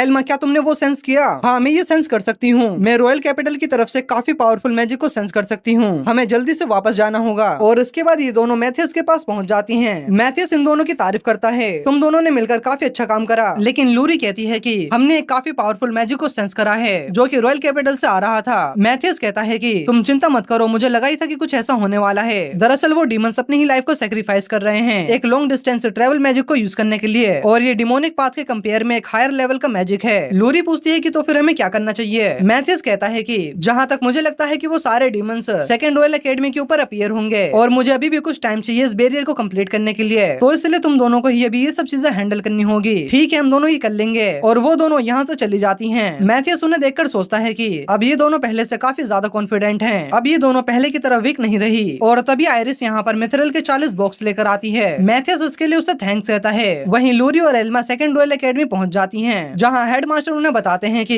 ये सारे मैजिक स्टोन हमें मैथियस ने दिए हैं ताकि हम इनका यूज करके फॉर्मेशंस को क्रिएट कर सकें। और ये देखकर लूरी कहती है कि मैथियस पहले से इन सब चीजों के लिए तैयार था और ये सारे मैजिक स्टोन्स मेरे लिए हैं, लेकिन अगर मैं अपने एन्चेंटमेंट में फेल हो गई तो नहीं, मैं फेल नहीं हो सकती, मुझे ये करना ही होगा। और तभी एक स्टूडेंट भागते हुए यहाँ पर आती है। वो उन्हें बताती है कि मैं यहाँ से ह्यूज अमाउंट में मैजिकल पावर को सेंस कर सकती हूँ। और तभी वो सभी आसमान में देखते हैं कि यहाँ पर एक पोर्टल ओपन होने लगता है। हेडमास्टर एडवर्ड सभी को अपनी पोजीशन लेने के लिए कहते हैं और उस पोर्टल के अंदर से एक डीमन बाहर आता है। और वहीं वो सभी इस डीमन को देखकर काफी ज्यादा शॉक हो जाते हैं। वो डीमन उन सभी से कहता है कि क्या तुम वीक ह्यूमंस मुझसे फाइट करना चाहते हो? ये फर्क नहीं पड़ता कि तुम यहाँ पर कितने सारे हो, मैं तुम सभी को एक साथ हेल में भेज दूंगा। और वो डीमन एक स्पेल को एक्टिवेट करके लेजर से उनके ऊपर अटैक करता है और इसकी वजह से वहाँ पर एक ब्लास्ट होता है और चारों तरफ धुआं फैल जाता है। और ये देखकर वो डीमन कहता है कि ये ह्यूमंस सच में काफी ज्यादा यूजलेस होते हैं, लेकिन जब आसपास की धूल हटती है तो वो देखता है कि उसके अटैक से तो उन्हें कुछ भी नहीं हुआ होता। और दरअसल इन लोगों ने एक बैरियर बनाकर इस डीमन के अटैक को रोक दिया होता है। और ये देखकर उसे काफी ज्यादा गुस्सा आता है, ये क्या ह्यूमंस ने मेरे अटैक को रोक दिया? और तभी हेडमास्टर एडवर्ड सभी स्टूडेंट्स को उस डीमन के ऊपर अटैक करने का ऑर्डर देते हैं। और जब वो सभी स्टूडेंट्स उस डीमन के ऊपर अटैक करते हैं तो उनका अटैक उस डीमन के पास पहुंच ही नहीं पाता। वो डीमन हमारी अटैक रेंज से काफी ज्यादा दूर है। और तभी एल्मा अपने एरो से उसके ऊपर अटैक करती है, लेकिन वो डीमन उसके एरो को एक हाथ से रोक लेता है। ये छोटे मोटे अटैक्स मेरे ऊपर काम नहीं करने वाले।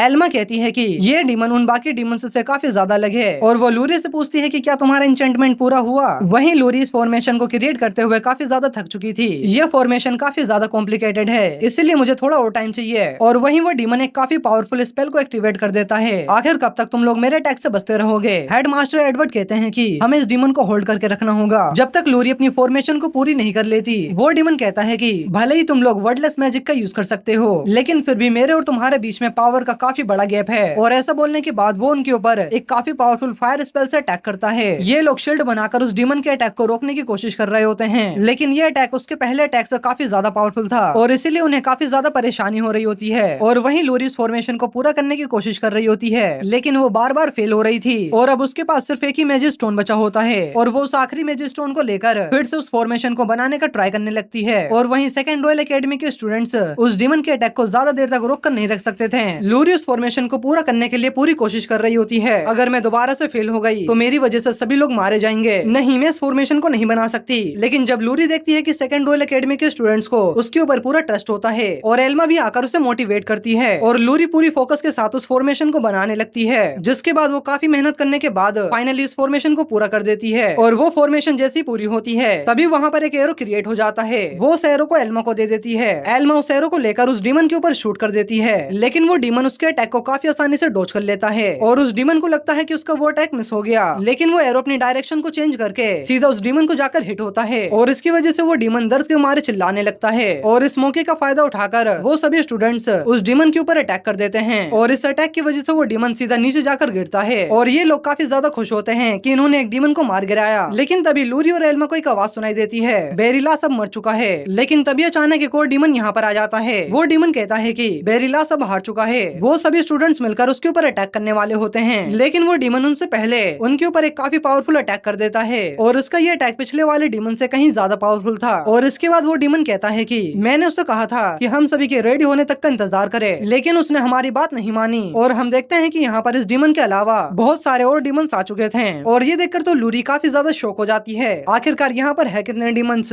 लेकिन एल्मा अकेले खड़ी होकर उन डीमंस का सामना करने के लिए जाने लगती है। लूरी कहती है कि एल्मा आखिरकार तुम ये कर क्या रही हो, हमें सिर्फ एक डीमन को हराने के लिए हमें अपनी काफी सारी एनर्जी का यूज करना होगा। हाँ मैं ये जानती हूँ, लेकिन हमें किसी तरह से मैथियस के लिए टाइम निकालना ही पड़ेगा। और वो अपने एरो से उन डीमंस के ऊपर शूट करने वाली होती है और तभी लूरी उसके एरो को इनहेंस कर देती है और वो कहती है कि मैं भी मैथियस को डिसअपॉइंट नहीं करना चाहती। वहीं वो डीमन कहता है कि जरा देखो इन बेवकूफ इंसानों को, चलो एक कंपटीशन करते हैं, जो कोई भी सबसे ज्यादा ह्यूमंस को मारेगा वो जीत जाएगा। तो फिर चलो अभी से शुरू करते हैं। और इससे पहले कि वो डीमंस कुछ करते हैं तभी अचानक कोई पीछे से आकर उनमें से एक डीमन को मार देता है और ये काम किसी और ने नहीं बल्कि मैथियस ने करा होता है। मैथियस कहता है कि मुझे नहीं लगा था कि यहाँ पर इतने सारे डीमंस आ जाएंगे। वो डीमंस कहते हैं कि ये नहीं हो सकता, आखिरकार हम इसकी मैजिकल पावर को सेंस क्यों नहीं कर पाए। लूरी और एल्मा मैथियस को यहाँ पर देखकर काफी ज्यादा खुश हो जाती हैं। मैथियस उन सभी डीमन से कहता है कि तो चलो ये बताओ कि तुम लोग आखिरकार कैसे मरना चाहते हो, क्या तुम लोग मुझसे अपनी जान की भीख मांगोगे या फिर मुझसे लड़ोगे, लेकिन फर्क नहीं पड़ता कि तुम क्या चूज करोगे। और ऐसा कहकर वो एक डीमन को एक ही अटैक में मार देता है और ये देखकर बाकी के डीमंस काफी ज्यादा शॉक हो जाते हैं। वहीं एक डीमन मैथियस से कहता है कि तुम सिर्फ एक ह्यूमन हो, तुम एक डीमन के सबसे पावरफुल अटैक को नहीं रोक सकते। और ऐसा कहने के बाद वो डीमन खुद को ट्रांसफॉर्म कर लेता है। मैथियस कहता है कि चलो देखते हैं कि तुम कितने ज्यादा पावरफुल हो। और वो सभी डीमंस एक एक करके मैथियस के ऊपर अटैक करने लगते हैं और मैथियस को इस तरह से फाइट करता हुआ देखकर वो सभी के सभी स्टूडेंट्स शॉक होते हैं। और कुछ टाइम के बाद मैथियस उन सभी डीमंस को काफी आसानी से हरा देता है। लगता है कि मेरी ये बॉडी पहले से काफी ज्यादा स्ट्रॉन्ग हो चुकी है। और तभी अचानक लूरी और एल्मा आकर खुशी के मारे उसे गले लगा लेती है। मैथियस तुमने तो कमाल ही कर दिया। और इसके बाद एल्मा कहती है कि मैथियस तुम तो सच में काफी ज्यादा अमेजिंग हो, तुमने एक ही बार में कई सारे डीमंस को खत्म कर दिया। हाँ ऐसा इसलिए क्योंकि लूरी ने मेरे लिए जो सोड बनाई है ये काफी ज्यादा अच्छी है और एल्मा तुमने भी मेरे लिए काफी ज्यादा टाइम निकाला, तो इसके लिए भी थैंक्स। एल्मा पूछती है कि क्या हमारा बैरियर रेडी है। हाँ हमारा बैरियर ऑलमोस्ट रेडी हो चुका है और उसकी प्रोटेक्शन आयरिस और बाकी के कुछ स्टूडेंट्स कर रहे हैं। और इसके बाद वो तीनों बैरियर वाली लोकेशन पर पहुंच जाते हैं और यहाँ पर एक काफी बड़ा सा मैजिक स्टोन होता है। और इसके बाद मैथियस एक छोटे से मैजिक स्टोन को उस क्रिस्टल के अंदर लगा देता है, जिसकी वजह से वो क्रिस्टल चमकने लगता है और उसके अंदर से एक काफी बड़ी सी एनर्जी निकलती है और वो एनर्जी पूरे के पूरे रॉयल कैपिटल के ऊपर एक बैरियर लगा देती है। एल्मा कहती है कि फाइनली हमने सारी चीजें काफी आसानी से कर ली, लेकिन मैथियस कहता है कि नहीं अभी काम खत्म नहीं हुआ, अभी तो काफी कुछ होना बाकी है। एल्मा कहती है कि मैथियस पैलेस के ऊपर तो बैरियर लग चुका है, तो अब कौन सा काम रह गया है। और हाँ मैं अपने आसपास काफी पावरफुल मैजिक को सेंस कर पा रही हूँ। आयरिस बताती है कि तुम जिस मैजिकल पावर को सेंस कर पा रही हो वो हमारे बैरियर से नहीं बल्कि डीमन से आ रही है और वो सभी डीमन से नंबर में काफी ज्यादा हैं। और ये सुनकर तो वो दोनों शॉक हो जाती हैं। लूरी कहती है कि क्या ये वही मैजिक है जिसका यूज डीमंस करते हैं एक लार्ज अमाउंट में डीमंस को समन करने के लिए। हाँ तुमने बिल्कुल सही कहा और हमने सभी डीमंस को डिफीट कर दिया है, जिसकी वजह से हमारी एकेडमी में रखा हुआ ड्रैगन वाइन अफेक्टेड हो चुका है और अब काफी सारे डीमंस रॉयल कैपिटल के बॉर्डर पर समन होने वाले हैं और ये चीज हमारे लिए एक पॉजिटिव इम्पैक्ट है। तो ये सुनकर एल्मा कहती है कि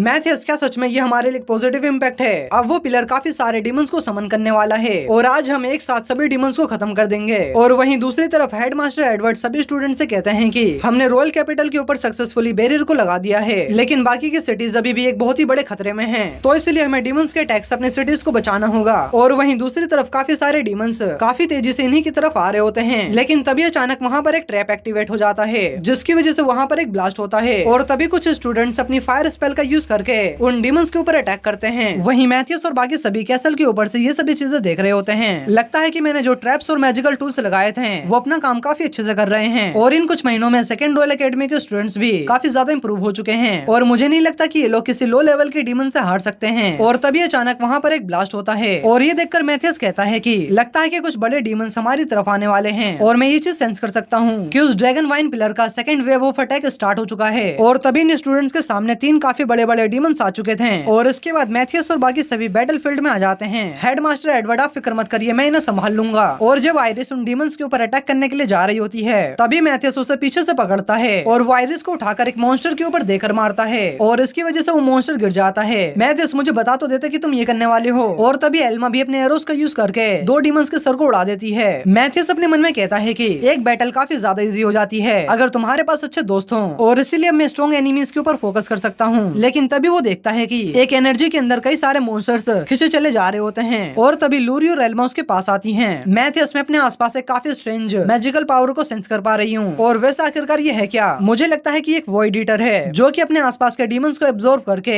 एक काफी बड़ा सा जायंट डीमन बन जाएगा, और मैं इस चीज को अपनी लाइफ में पहली बार देख रहा हूँ। लूरी और एल्मा कहती हैं कि तो फिर चलो इस डीमन को खत्म करते हैं इससे पहले कि एक जायंट डीमन बन जाए। लेकिन इसके लिए मैथियस मना कर देता है, नहीं हमें थोड़ा इंतजार करना होगा जब तक ये वॉइड ईटर यहाँ के सभी डीमंस को एब्जॉर्ब नहीं कर लेता, और इसके बाद हम उसे काफी आसानी से हरा सकते हैं। और आयरिस बताती है कि ये वॉइड ईटर मुझे भी एब्जॉर्ब करने का ट्राई कर रहा है। मैथियस कहता है कि ये वॉइड ईटर इतना भी पावरफुल नहीं है कि तुम्हें एब्जॉर्ब कर सके। और इसके बाद मैथियस लूरी को एक पेपर देता है जिसके ऊपर एक सिंबल बना था। लूरी, मैं चाहता हूँ कि तुम इस सिंबल को एक मैजिक स्टोन में ट्रांसफॉर्म करो और इसके बाद इसे उस वॉइड ईटर के ऊपर फेंक देना। और मैथियस बताता है कि एक एब्जॉर्बिंग टाइप का डीमन काफी आसानी से इवॉल्व हो सकता है, और लगता है कि ये डीमन एक स्ट्रेंज ऑर्गेनिज्म में बदल रहा है, तो इसलिए मुझे अपने स्पेल का यूज करके इसके एवोल्यूशन को स्टेबल करना होगा और हमें इस डीमन से काफी सारा मैजिक स्टोन मिल सकता है। हाँ तुम ठीक कह रहे हो, लेकिन हमें इसे सबसे पहले हराना होगा। और तभी लूरी उस मैजिक स्टोन को क्रिएट कर लेती है और वो उस मैजिक स्टोन को उस वॉइड ईटर के ऊपर फेंक देती है। मैथियस भी कुछ मैजिक स्टोन्स को उसके अंदर फेंकने लगता है और इसकी वजह से उस वॉइड ईटर का साइज काफी ज्यादा बढ़ने लगता है, और ये देखकर तो हेडमास्टर भी शॉक हो जाते हैं और किंग भी अपने पैलेस के ऊपर से उस वॉइड ईटर को देख रहे होते हैं। वहीं लूरी और एल्मा डर के मारे मैथियस के पीछे छुप जाती हैं। मैथियस, तुम्हें नहीं लगता कि ये कुछ ज्यादा ही बड़ा हो चुका है? अरे तुम दोनों डरो मत, अब इस वॉइड ईटर की मैजिकल पावर स्टेबल हो चुकी है और हम देखते हैं कि वो वॉइड ईटर एक काफी बड़े से बीस्ट में ट्रांसफॉर्म हो चुका था और वो बीस्ट उनकी तरफ बढ़ने लगता है। मैथियस कहता है कि तो फिर चलो मिलकर इसे खत्म करते हैं। लूरी और एल्मा, तुम दोनों हमेशा की तरह अपने एरो से उस बीस्ट के ऊपर अटैक करोगी और तुम आयरिस उस बीस्ट के पैरों के ऊपर अटैक करोगी। और तभी लूरी कहती है कि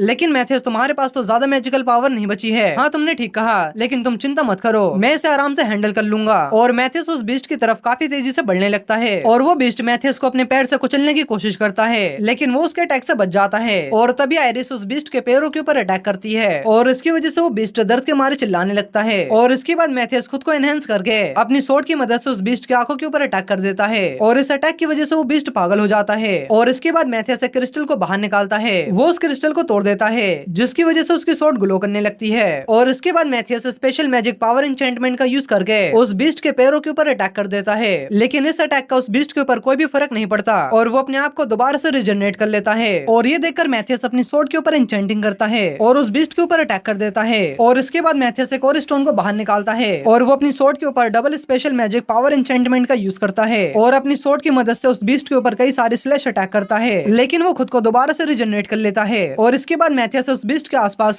कई सारे सर्कल्स को कास्ट कर देता है और इसके बाद वो उसके ऊपर एक अटैक करता है। वो अटैक उस सर्कल के थ्रू होता हुआ उसे बार बार इंजर्ट करने लगता है और इस अटैक की वजह से वो बीस्ट जमीन पर गिर जाता है। और इसके बाद मैथियस उस बीस्ट के ऊपर एक फाइनल अटैक करके उसकी गर्दन को काट देता है। चलो फाइनली मैंने इसे हरा दिया। अरे तुम लोगों को डरने की कोई भी जरूरत नहीं है, अब ये बीस्ट अपने आप को दोबारा से रिजनरेट नहीं कर सकता और तुम सभी ने मिलकर काफी अच्छा काम करा, लेकिन बस मैं थोड़ा बहुत थक चुका हूँ। और आयरिस भी कहती है कि हाँ मुझे भी काफी ज्यादा भूख लग रही है। और रॉयल कैपिटल के सभी लोग काफी ज्यादा खुश होते हैं कि उन्होंने अपनी सिटीज को डीमन के अटैक से बचा लिया। लूरी मैथियस से पूछती है कि मैथियस तुम्हें हुआ क्या? नहीं कुछ नहीं, लेकिन जब से उस ड्रैगन वाइन पिलर की वजह से यहाँ पर कई सारे डीमन से समन होने लगे हैं और मुझे लगता है कि ये चीज और भी ज्यादा खतरनाक होने वाली है, तो इसलिए मुझे लगता है कि मुझे डंजन्स को विजिट करना होगा जो कि रॉयल कैपिटल से बाहर हैं। और ये सुनकर लूरी सोचती है कि लगता है कि मैथियस हमें सच में छोड़कर जाना चाहता है। और अगले दिन मैथियस हेडमास्टर एडवर्ड को ये सारी बातें बता देता है। तो तुम इस एकेडमी को छोड़कर जाना चाहते हो? हाँ, क्योंकि मुझे ड्रैगन वाइन पिलर को इन्वेस्टिगेट करना है। मुझे पहले से पता था कि तुम इस एकेडमी को काफी जल्दी छोड़ दोगे और मुझे इस बात का काफी ज्यादा दुख रहेगा। हमारी एकेडमी के पास कुछ भी नहीं था तुम्हें सिखाने के लिए, लेकिन मैं तुम्हें एकेडमी को छोड़ने नहीं दूंगा। हम तुम्हें स्पेशल ट्रीटमेंट स्टूडेंट के अंदर शामिल करेंगे। तुम जो कुछ भी करना चाहो हमारी एकेडमी तुम्हें उसमें सपोर्ट करेगी और इसलिए मुझे लगता है कि ये चीज हम दोनों के लिए ठीक रहेगी। और मैथियस भी हेडमास्टर के इस प्रपोजल को एक्सेप्ट कर लेता है। लूरी दुखी होते हुए कहती है कि मैथियस क्या तुम सच में इस एकेडमी को छोड़कर जाना चाहते हो? और तभी हेडमास्टर एडवर्ड कहते हैं कि अगर तुम भी मैथियस के साथ ट्रेवल करना चाहती हो तो तुम कर सकती हो। मैं तुम तीनों को ही स्पेशल स्टूडेंट ट्रीटमेंट में शामिल कर लूंगा। लूरी कहती है कि अगर मैं मैथियस के साथ रहूंगी तो मैं और भी एन्चेंटमेंट मैजिक स्पेल को सीख सकती हूँ। और ये दोनों भी मैथियस के साथ जाने के लिए रेडी हो जाती हैं। और इसके बाद ये चारों अपना सामान पैक करके यहाँ से जाने वाले थे। हेडमास्टर एडवर्ड उनसे कहते हैं कि तुम जब चाहो यहाँ पर आ सकते हो, तुम हमेशा ही सेकंड रॉयल एकेडमी के स्टूडेंट रहोगे। और मैथियस और वो सभी उन्हें गुड बाय कहकर यहाँ से चले जाते हैं। और थोड़ा आगे चलने के बाद उन्हें एक बच्चा मिलता है, वो उनकी जर्नी के लिए उन्हें चेयर करने लगता है। और ये देखकर तो वो दोनों काफी ज्यादा खुश हो जाती हैं। लगता है कि हमारी जर्नी काफी ज्यादा एक्साइटिंग होने वाली है। लेकिन मैथियस कहता है कि नहीं, हम यहाँ पर मजे करने के लिए नहीं आए हैं। हमारा मिशन ड्रैगन वाइन पिलर को इन्वेस्टिगेट करना है और इसीलिए हम सबसे पहले मेल्चियर डंजन की तरफ बढ़ेंगे। आयरिस कहती है कि मेल्चियर डंजन, मैंने इसके बारे में सुना है। ये डंजन साइज में काफी ज्यादा बड़ा है और इस डंजन के अंदर 100 से ज्यादा लेवल्स हैं। और वैसे डंजन सिटी हमारे लिए सेफ होगा, हमें वहाँ पर कोई भी दिक्कत नहीं होगी। तो ये सुनकर मैथियस कहता है कि क्या एक डंजन सिटी? आखिर ये डंजन सिटी क्या है? लूरी बताती है कि हाँ, एक ऐसा शहर जो कि डंजन के ऊपर बसा हो। और ये सुनकर तो मैथियस काफी ज्यादा सरप्राइज हो जाता है। क्या ऐसा कोई शहर है जो कि डंजन के ऊपर बसा हो? ऐसी कोई भी चीज मेरी पिछली लाइफ में नहीं थी। आयरिस कहती है कि ये तो सच में काफी ज्यादा इंटरेस्टिंग होने वाला है। लूरी बताती है कि हमें वहाँ पहुँचने में कुछ दिन का समय लग सकता है, लेकिन मैथियस कहता है कि हम वहाँ पर एक दिन में पहुँच सकते हैं। और तभी आयरिस कहती है कि मुझे एक रास्ते के बारे में पता है जिसकी मदद से हम रात होने से पहले पहुँच सकते हैं। और तभी लूरी थोड़ा बहुत घबराते हुए कहती है कि तुम मुझसे ये मत कहना कि हम इस रास्ते से वहाँ पर जाने वाले हैं, क्योंकि ये रास्ता काफी ज्यादा खतरनाक है। और तभी एल्मा डरते हुए बताती है कि उस फॉरेस्ट के अंदर काफी सारे खतरनाक डीमंस हैं और यहाँ तक कि लोगों का ये कहना है कि वहाँ पर काफी सारे हाईली इंटेलिजेंट डीमंस को देखा गया है। तो ये सुनकर मैथियस कहता है कि क्या कहा तुमने, हाईली इंटेलिजेंट डीमंस? फिर तो उस जगह पर और भी ज्यादा मजा आने वाला है। और इसके बाद ये चारों उस फॉरेस्ट के अंदर पहुँच जाते हैं। ये जगह तो काफी ज्यादा खतरनाक लग रही है। अरे तुम चिंता मत करो लूरी, अगर यहाँ पर कुछ भी होता है तो मैं तुम सभी को लेकर यहाँ से उड़ जाऊंगी। और तब मैथियस कहता है कि आयरिस, तुम्हारे विंग्स अभी भी हिल हो रहे हैं, तो इसलिए तुम्हारे लिए थोड़ा बहुत खतरनाक हो सकता है। एल्मा काफी ज्यादा थकने की वजह से वो वहीं पर बैठ जाती है। मैं काफी ज्यादा थक चुकी हूँ और मुझे काफी ज्यादा भूख भी लग रही है, तो फिर इसलिए जल्दी से स्टोरेज मैजिक से थोड़ा बहुत खाना निकालते हैं। लेकिन मैथियस कहता है कि नहीं, हम खाना यहीं पर ढूंढेंगे, तो फिर इसलिए मैं थोड़ी बहुत हंटिंग करके आता हूँ। और मैथियस काफी तेजी से जंगल के अंदर जाने लगता है और हम देखते हैं कि कोई मैथियस का पीछा कर रहा होता है और मैथियस भी रुक जाता है। मैं यहाँ पर एक डीमन को सेंस कर सकता हूँ और ये डीमन काफी ज्यादा नेचुरली एक्ट कर रहा है और ऐसा लगता है कि ये डीमन किसी के कंट्रोल में है। और तभी अचानक एक व्हाइट गोरिल्ला ऊपर से आकर मैथियस के ऊपर अटैक कर देता है और यहाँ ये तीनों काफी ज्यादा परेशान लग रही होती हैं। आखिरकार मैथियस अभी तक आया क्यों नहीं? और तभी मैथियस वहाँ पर उस गोरिल्ले को लेकर आ जाता है, यानी कि मैथियस ने उस गोरिल्ले को मार दिया था। और वहीं ये दोनों उस गोरिल्ले को देखकर काफी ज्यादा डर रही होती हैं। आयरिस कहती है कि ये दिखने में तो कुछ ज्यादा खास टेस्टी नहीं लग रहा। लूरी बताती है कि ये एक विज मंकी है और इस मंकी को काफी ज्यादा हाई इंटेलिजेंट डीमन माना जाता है और ऊपर से ये एक लेजेंडरी डीमन है। क्या सच में? लेकिन इसने तो मुझे काफी ज्यादा डिसअपॉइंट कर दिया। और इसके बाद मैथियस वहाँ पर अपने स्टोरेज स्पेल का यूज करके वहाँ पर एक पिक को निकालता है और वो आयरिस से पूछता है कि आयरिस, तुम्हें क्या लगता है कि ये टेस्टी होगा? और इस पिक को तो देखकर आयरिस के मुंह में पानी आने लगता है। अरे हाँ, क्यों नहीं, ये तो बहुत ही ज्यादा टेस्टी लग रहा है। लूरी और एल्मा पूछती हैं कि क्या हम सच में एक डीमन को खा सकते हैं? मैथियस बताता है कि हाँ, यहाँ पर कई सारे डीमंस हैं जिन्हें हम खा भी सकते हैं और नहीं भी। और वो दोनों मैथियस के ऊपर भरोसा करके उसे पकाने का डिसाइड करती हैं। लूरी वहाँ पर एक स्पेल को एक्टिवेट करती है, वो मेटल और अर्थ एसेंस को मिलाकर एक पोट बनाने लगती है और आयरिस एक पेड़ के ऊपर काफी सारे पंचेस मारने लगती है ताकि वो आग जलाने के लिए लकड़ियां बना सके। और एल्मा कुछ वेजिटेबल्स को कलेक्ट करने के लिए जाती है ताकि वो सूप बना सके। आयरिस, अब रुक जाओ, इतनी लकड़ियां हमारे लिए काफी है। और वहीं एल्मा जैसे ही कुछ पत्तों को स्पोर्ट के अंदर डालती है तभी वो ब्लास्ट हो जाता है। आखिरकार ये फटा क्यों? मैं तो बस हमेशा की तरह अपनी फायर मैजिक को यूज कर रही थी। और तभी आयरिस दौड़ते हुए यहाँ पर आ जाती है। एल्मा कहती है कि मैं तुम लोगों से प्रॉमिस करती हूँ कि मैं तुम्हें एक अच्छा सा खाना बना कर दूंगी, लेकिन इन दोनों को उसके ऊपर बिल्कुल भी भरोसा नहीं होता। अरे तुम मेरा विश्वास करो, मैं सच में खाना बना सकती हूँ। और फिर फाइनली काफी ज्यादा मेहनत करने के बाद उनका खाना रेडी हो जाता है, लेकिन इन दोनों को डाउट हो रहा होता है, एल्मा क्या सच में खाने के लायक है? लेकिन वहीं आयरिस भुक्कड़ों की तरह उसे खाई जा रही होती है और आयरिस को देखकर वो दोनों भी इस मीट को खा लेती हैं और वो मीट उन्हें काफी ज्यादा पसंद आता है। लूरी, ये तो सच में काफी ज्यादा डिलीशियस है। और इसके बाद एल्मा अपना यूनिक सूप लेकर आती है। इस सूप का टेस्ट काफी ज्यादा यूनिक है और तुम इसे पीकर पागल हो जाओगे। आयरिस के अलावा ये दोनों इसे पीने से मना कर देते हैं। चलो मैं इसे टेस्ट करती हूँ, आखिर ये कितना ही बुरा होगा। लेकिन उस सूप को पीने के बाद आयरिस समझ जाती है उसने अपनी जिंदगी की सबसे बड़ी गलती कर दी इस सूप को पीकर। एल्मा, तुमने आखिरकार इसके अंदर क्या मिलाया था? अरे ये तो एक सिंपल सी कुकिंग थी, लेकिन इतना सब कुछ खाने और पीने के बाद भी आयरिस का पेट सिर्फ 80% ही भरा होता है। क्या सच में इतना सब कुछ खाने के बाद भी तुम्हारा पेट सिर्फ 80% ही भरा है? लगता है कि तुम्हें और भी ज्यादा सूप चाहिए। अरे नहीं नहीं, वो तो मुझे बिल्कुल नहीं चाहिए। और इसके बाद मैथियस कहता है कि तो फिर चलो चलते हैं। और वैसे भी मुझे लगता है कि यहाँ के डीमंस आयरिस की मैजिकल पावर से डर गए होंगे और अब लगता है कि कोई भी डीमन हमारे पास नहीं आने वाला। और इसके बाद ये चारों काफी ज्यादा ट्रेवल करते हैं और इन्हें ट्रेवल करते करते रात हो जाती है और ये लोग भी फाइनली डंजन सिटी मेल्चिया में पहुंच जाते हैं। और जैसे ही चारों सिटी के अंदर जाते हैं तो मैथियस देखता है कि यहाँ की हालत तो काफी ज्यादा खराब है और यहाँ चारों तरफ सिर्फ अंधेरा ही अंधेरा होता है। और तभी मैथियस की नजर ऊपर मैजिक लाइट के ऊपर जाती है और इसके अंदर मैथियस को थोड़ा बहुत कुछ अजीब लगता है, क्योंकि किसी भी मैजिकल टूल को पावर देने के लिए मैजिक स्टोन का यूज किया जाता है। लेकिन यहाँ पर ये magic light directly dragon wine pillar से एनर्जी ले रही है और ये पूरी तरह से कनेक्ट भी नहीं है और ये चीज काफी ज्यादा डेंजरस है। और तभी एक बंदा उनसे कहता है कि अरे बच्चों तुम वहाँ पर खड़े मत रहो, ये चीज काफी ज्यादा खतरनाक है। इसके एक्सप्लोड होने की वजह से 10 लोग मारे जा चुके हैं। और तभी अचानक वो मैजिक लाइट एक्सप्लोड हो जाता है, लेकिन इस ब्लास्ट की वजह से इन्हें कुछ भी नहीं होता। और लूरी गुस्से में उस शॉपकीपर से कहती है कि आखिरकार तुम इस खतरनाक चीज का इस्तेमाल क्यों कर रहे हो? अरे अरे शांत हो जाओ, हमारे पास इसके अलावा कोई भी रास्ता नहीं है और वैसे भी हमारे लॉर्ड का ऑर्डर है। और वो शॉपकीपर बताता है कि पहले हम मैजिकल टूल्स को पावर देने के लिए मैजिक स्टोन्स का ही यूज करते थे, लेकिन ज्यादातर मैजिक स्टोन को सिटी के बाहर एक्सपोर्ट कर दिया जाता है और हमारे लॉर्ड ने मैजिक स्टोन को यूज करने के ऊपर बैन लगा दिया है। लूरी कहती है कि यहाँ का लॉर्ड तो काफी ज्यादा बेकार है। और मैथ्यूस उस शॉपकीपर से पूछता है कि जब से हम इस सिटी में आए हैं तब से मैंने यहाँ पर सिर्फ कुछ ही लोगों को देखा है, तो क्या ये सब कुछ भी उस लॉर्ड की वजह से है? वो शॉपकीपर बताता है कि हाँ, क्योंकि डंजन के 10th लेवल पर एक काफी पावरफुल डीमन अपीयर हुआ है, तो लॉर्ड ने उस डीमन को हराने के लिए वहाँ पर कुछ लोगों को भेज दिया। मैथ्यूस कहता है कि मैं समझ गया और वो चारों यहाँ से आगे बढ़ जाते हैं। मैथ्यूस जाते हुए कहता है कि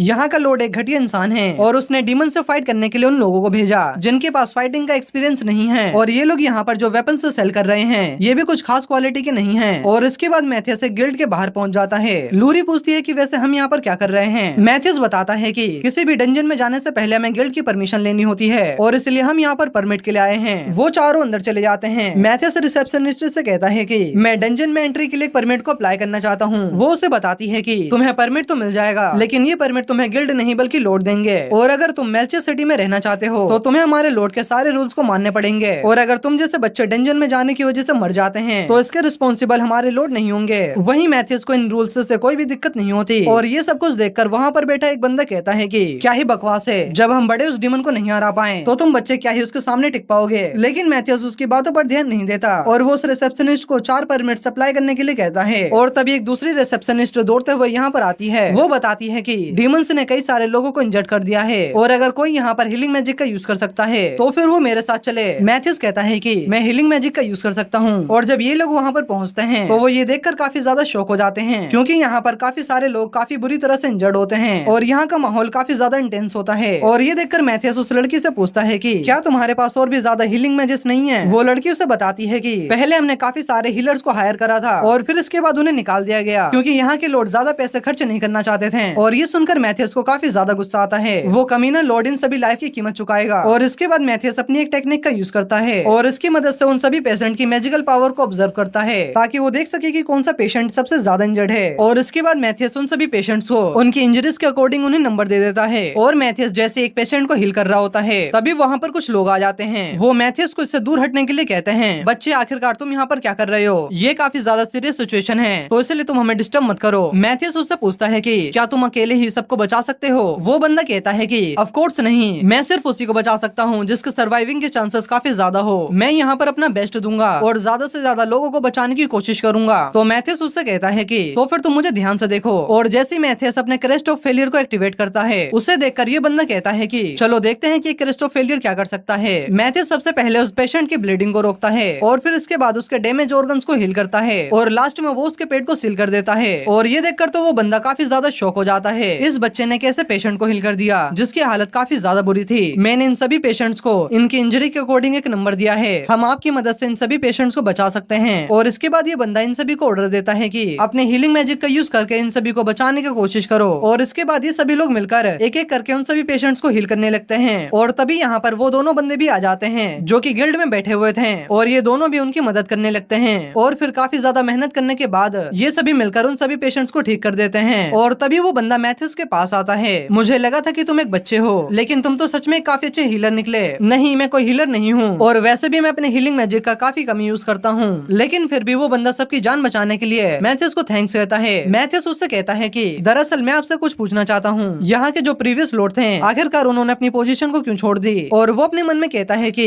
मैंने सुना था कि यहाँ का प्रीवियस लॉर्ड काफी अच्छा था, तो फिर आखिरकार उसने अपनी पोजीशन को एक बेकार से इंसान को क्यों दी? वो बंदा उसे बताता है कि जब वो सो रहे थे तभी उनकी मिस्टीरियस तरीके से डेथ हो गई और जबकि उन्हें कोई बीमारी भी नहीं थी। हमें सिर्फ यही पता है कि किसी अननोन रीजन की वजह से उनकी डेथ हो गई और हमें अभी तक इसका रीजन भी पता नहीं चला। मैथ्यूस जाते हुए सोचता है कि मेरी पास्ट लाइफ में ये चीज इम्पॉसिबल थी, किसी भी सिटी को डंजन के टॉप पर बिल्ड करना, और मैं जब से यहाँ पर आया हूँ तब से ही मुझे चीजें काफी ज्यादा अजीब लग रही है। डीमन ट्राइब इस पूरी दुनिया को मैनिपुलेट कर रही है और यहाँ के प्रीवियस लॉर्ड की डेथ के पीछे डीमन ट्राइब का ही हाथ है और मुझे लगता है कि यहाँ का नया लॉर्ड वो भी एक एक डीमन है, मुझे इसके बारे में कंफर्म करना होगा। और इसके बाद हम देखते हैं कि ये लोग मस्त सोने के लिए जा रहे होते हैं और वहीं मैथियस यहाँ की सिचुएशन के बारे में हेडमास्टर एडवर्ड को एक लेटर लिख रहा होता है। वो लेटर को लिखने के बाद उसे लूरी को दिखाता है, लेकिन लूरी को उसके अंदर कुछ भी समझ में नहीं आता। मैथियस उन्हें बताता है कि दरअसल मैंने यहाँ पर 2 लेटर्स लिखे हैं, जिसमें से एक जो तुम्हारे पास है वो फेक है। मैं इस रियल लेटर को एक बॉक्स के हिडन कंपार्टमेंट में रखूंगा और इसी तरह से मैं और हेडमास्टर आपस में कम्युनिकेट करते हैं और मुझे डंजन में जाने का परमिट मिल चुका है, तो इसलिए आज तुम सभी आराम करो और कल जाकर हम डंजन को एक्सप्लोर करने वाले हैं। और इसके बाद ये चारों सो जाते हैं। भाई से देखो ये आखिर कैसे सो रही है, लेकिन मैथियस और लूरी को नींद नहीं आ रही होती क्योंकि ये दोनों ही पहली बार एक साथ एक ही रूम में सो रहे होते हैं। और अगली सुबह इन दोनों की हालत काफी बुरी होती है क्योंकि आयरिस के बड़बड़ाने की वजह से दोनों को ठीक से नींद नहीं आई होती। और इसके बाद ये चारों एक काफी बड़े से गेट के पास पहुंच जाते हैं। मैथियस बताता है कि ये गेट नॉर्मल स्टील से बना है और एक डीमन इसे काफी आसानी से डिस्ट्रॉय कर सकता है। और इसके बाद आयरिस अकेले ही उस गेट को खोल देती है और वो चारों उस डंजन के अंदर चले जाते हैं। और इसके बाद मैथियस गिल्ड के अंदर आकर अपनी इन्वेंट्री से एक डीमन के स्कल को बाहर निकालता है और वो उस रिसेप्शनिस्ट से कहता है कि मैं इसे बेचना चाहता हूँ। और मैथियस उसे बताता है कि दरअसल आयरिस अपनी पावर्स को कंट्रोल नहीं कर पाती और इसलिए इस डीमन का सिर्फ स्कल बचा है। और वो उसे कहती है कि आखिरकार तुम बच्चों ने इतने पावरफुल डीमन को कैसे हरा दिया। मैथियस बताता है कि दरअसल इसे मैंने नहीं बल्कि इन तीनों ने मिलकर हराया है।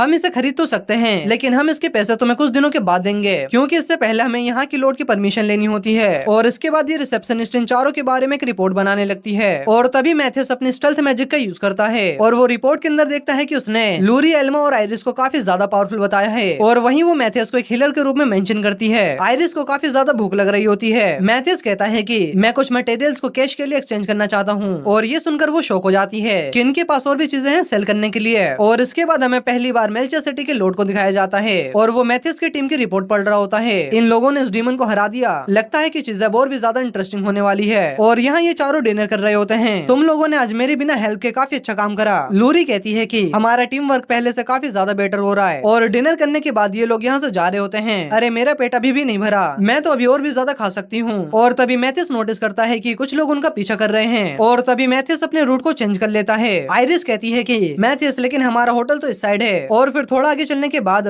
मैथियस अपनी टेलीपैथी का यूज करता है। मेरी बात को ध्यान से सुनो, कुछ लोग हमारा पीछा कर रहे हैं। मुझे लगा ही था कि कुछ न कुछ गड़बड़ है क्योंकि तुमने अपने रूट को अचानक से ही चेंज कर लिया। मुझे लगता है कि ये लोग यहाँ के लॉर्ड के सबऑर्डिनेट्स हैं और ये लोग मुझे बिल्कुल भी अच्छे नहीं लग रहे हैं। मैथियस इन तीनों को स्टेल्थ मैजिक का यूज करने के लिए कहता है। सबसे पहले हम ये पता लगाएंगे कि आखिरकार ये लोग यहाँ पर क्यों आए हैं और अगर हमें कुछ गड़बड़ लगता है तो हम इनके ऊपर अटैक कर देंगे। और जैसे ही चारों यहाँ से गायब होते हैं वो सभी लोग मिलकर उन्हें ढूंढने लगते हैं कि आखिरकार ये लोग गए कहाँ। और तभी ये चारों इन लोगों के पीछे आ जाते हैं। मैथियस उनसे पूछता है कि दरअसल हम रास्ता भूल गए हैं, क्या आप बता सकते हैं कि हमारा होटल किस साइड है। और तभी उनमें से एक बंदा कहता है कि तुम्हारा होटल उस साइड है। तब मैथियस कहता है कि आखिर तुझे कैसे पता चला कि हमारा होटल किस साइड है। और वो समझ जाते हैं कि उनका भांडा फूट चुका है। और तभी एक बंदा मैथियस को अपनी चेन से बांध देता है। अगर तुम चाहती हो कि तुम्हारा ये दोस्त जिंदा रहे तो तुम अपनी जगह से मत हिलना। और मैथियस नाटक करते हुए बोलता है कि अरे बचा लो, कोई तो मुझे बचा लो यार। आखिर मैथियस इतना ज्यादा नाटक क्यों कर रहा है। वो बंदा मैथियस को चुप रहने के लिए कहता है। एल्मा पूछती है कि तुम्हें आखिरकार हमसे क्या चाहिए। वो बंदा उनसे कहता है कि मैं पहले से ही तुम्हारी टीम की स्ट्रेंथ को जानता हूँ। मैंने जिसे भी पकड़ा है ये तुम्हारी टीम का सबसे वीक बंदा है क्योंकि इसे हीलिंग मैजिक के अलावा कुछ भी नहीं आता। और ये सुनकर इन तीनों का रिएक्शन कुछ ऐसा होता है, तुम सभी को हमारे लॉर्ड का सबऑर्डिनेट बनना होगा और अगर तुम लोगों ने मना करा तो हम तुम्हें मार देंगे। मैथियस आयरिस से कहता है कि आयरिस तुम किसी भी वेपन का यूज मत करना, बस तुम इन्हें पीट कर बेहोश कर दो। और आयरिस भी उन्हें पीटने के लिए आगे बढ़ने लगती है। और तभी एक बंदा अपने वेपन से आयरिस के ऊपर अटैक करता है लेकिन आयरिस उसके वेपन को एक ही हाथ से तोड़ देती है। और ये देखकर तो वो काफी ज्यादा शॉक हो जाता है,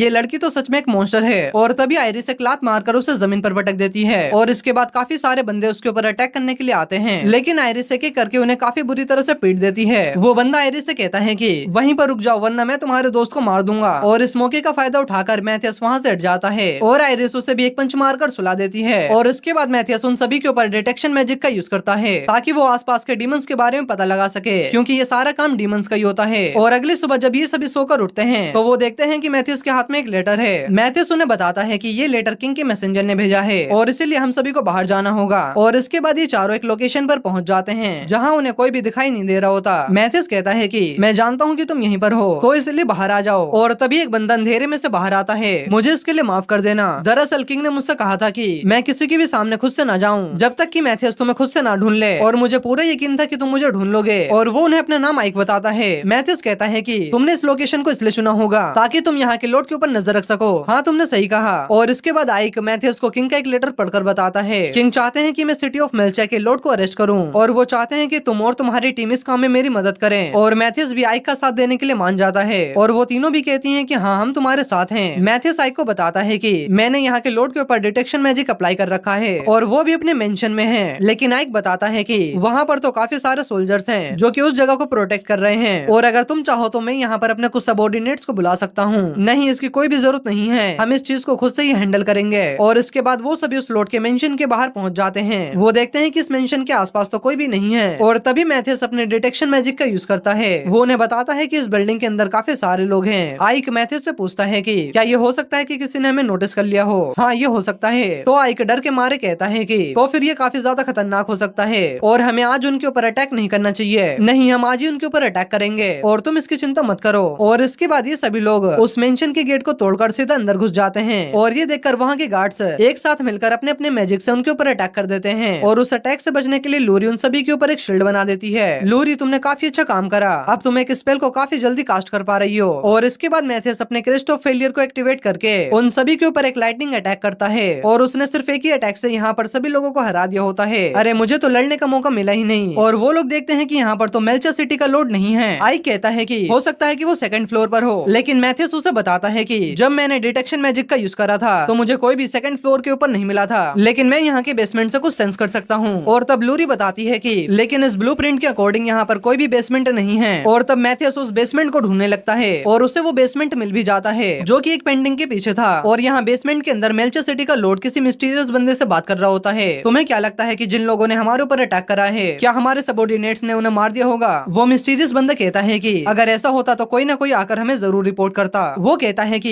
ये इम्पॉसिबल है, वहाँ पर इतने सारे गार्ड्स हैं, वो बच्चे इतने सारे लोगों को हरा नहीं सकते हैं। और तभी मैथियस यहाँ पर आ जाता है और ये देखकर वहाँ का लॉर्ड उस मिस्टीरियस बंदे से कहता है कि आखिर ये है कौन? क्या तुमने किसी बच्चे को मेरी प्रोटेक्शन के लिए हायर करा है? लेकिन वो बंदा इसके लिए मना कर देता है, नहीं मैंने ऐसा कुछ नहीं करा। दरअसल यहाँ के लॉर्ड को ये पता ही नहीं होता कि मैथियस दिखता कैसा है। क्या तुम भूल गए? तुमने अपने कुछ सबऑर्डिनेट्स को मुझे मारने के लिए भेजा था। और तभी मैथियस भी उन सभी को अंदर आने के लिए कहता है और ये सुनकर यहाँ का लॉर्ड समझ जाता है कि यही मैथियस है। और तभी वो अपने सभी गार्ड्स को उनके ऊपर अटैक करने के लिए कहता है और तभी काफी सारे गार्ड्स मैथियस के ऊपर अटैक कर देते हैं। लेकिन मैथियस अपने सिर्फ एक ही अटैक से उन सभी को हरा देता है और ये देखकर तो वो काफी ज्यादा शॉक हो जाता है। ये तो सिर्फ एक हीलर था। आइक उससे कहता है कि मैं एक रॉयल रिप्रेजेंटेटिव हूँ और मैं तुम्हें यहाँ पर अरेस्ट करने के लिए आया हूँ। नहीं, मैं इस चीज को नहीं मानता। अगर मुझे कुछ हुआ तो ये पूरी की पूरी सिटी डिस्ट्रॉय हो जाएगी। और तभी मैथियस एक चुटकी बजाकर उसे बेहोश कर देता है। मैंने सिर्फ इसे बेहोश करा है और अगर तुम इसे इंटरोगेट करोगे तो ये तुम्हें काफी सारी इन्फॉर्मेशन बता देगा। आइक कहता है कि मैं इसे रॉयल कैपिटल लेकर जाऊंगा। मैथियस कहता है कि मैं यहीं पर रुकूंगा क्योंकि मुझे और भी चीजें इन्वेस्टिगेट करनी है और आखिरकार हमारी इन्फॉर्मेशन लीक कैसे हुई। और तभी मैथियस को एक जला हुआ लेटर मिलता है और ये वही लेटर था जिसे मैथियस ने किंग को भेजा था। मैथियस उस लेटर को चेक करके बताता है कि डीमंस ने हमारे इस लेटर को पढ़ लिया है और ये सुनकर वो सभी लोग शॉक हो जाते हैं।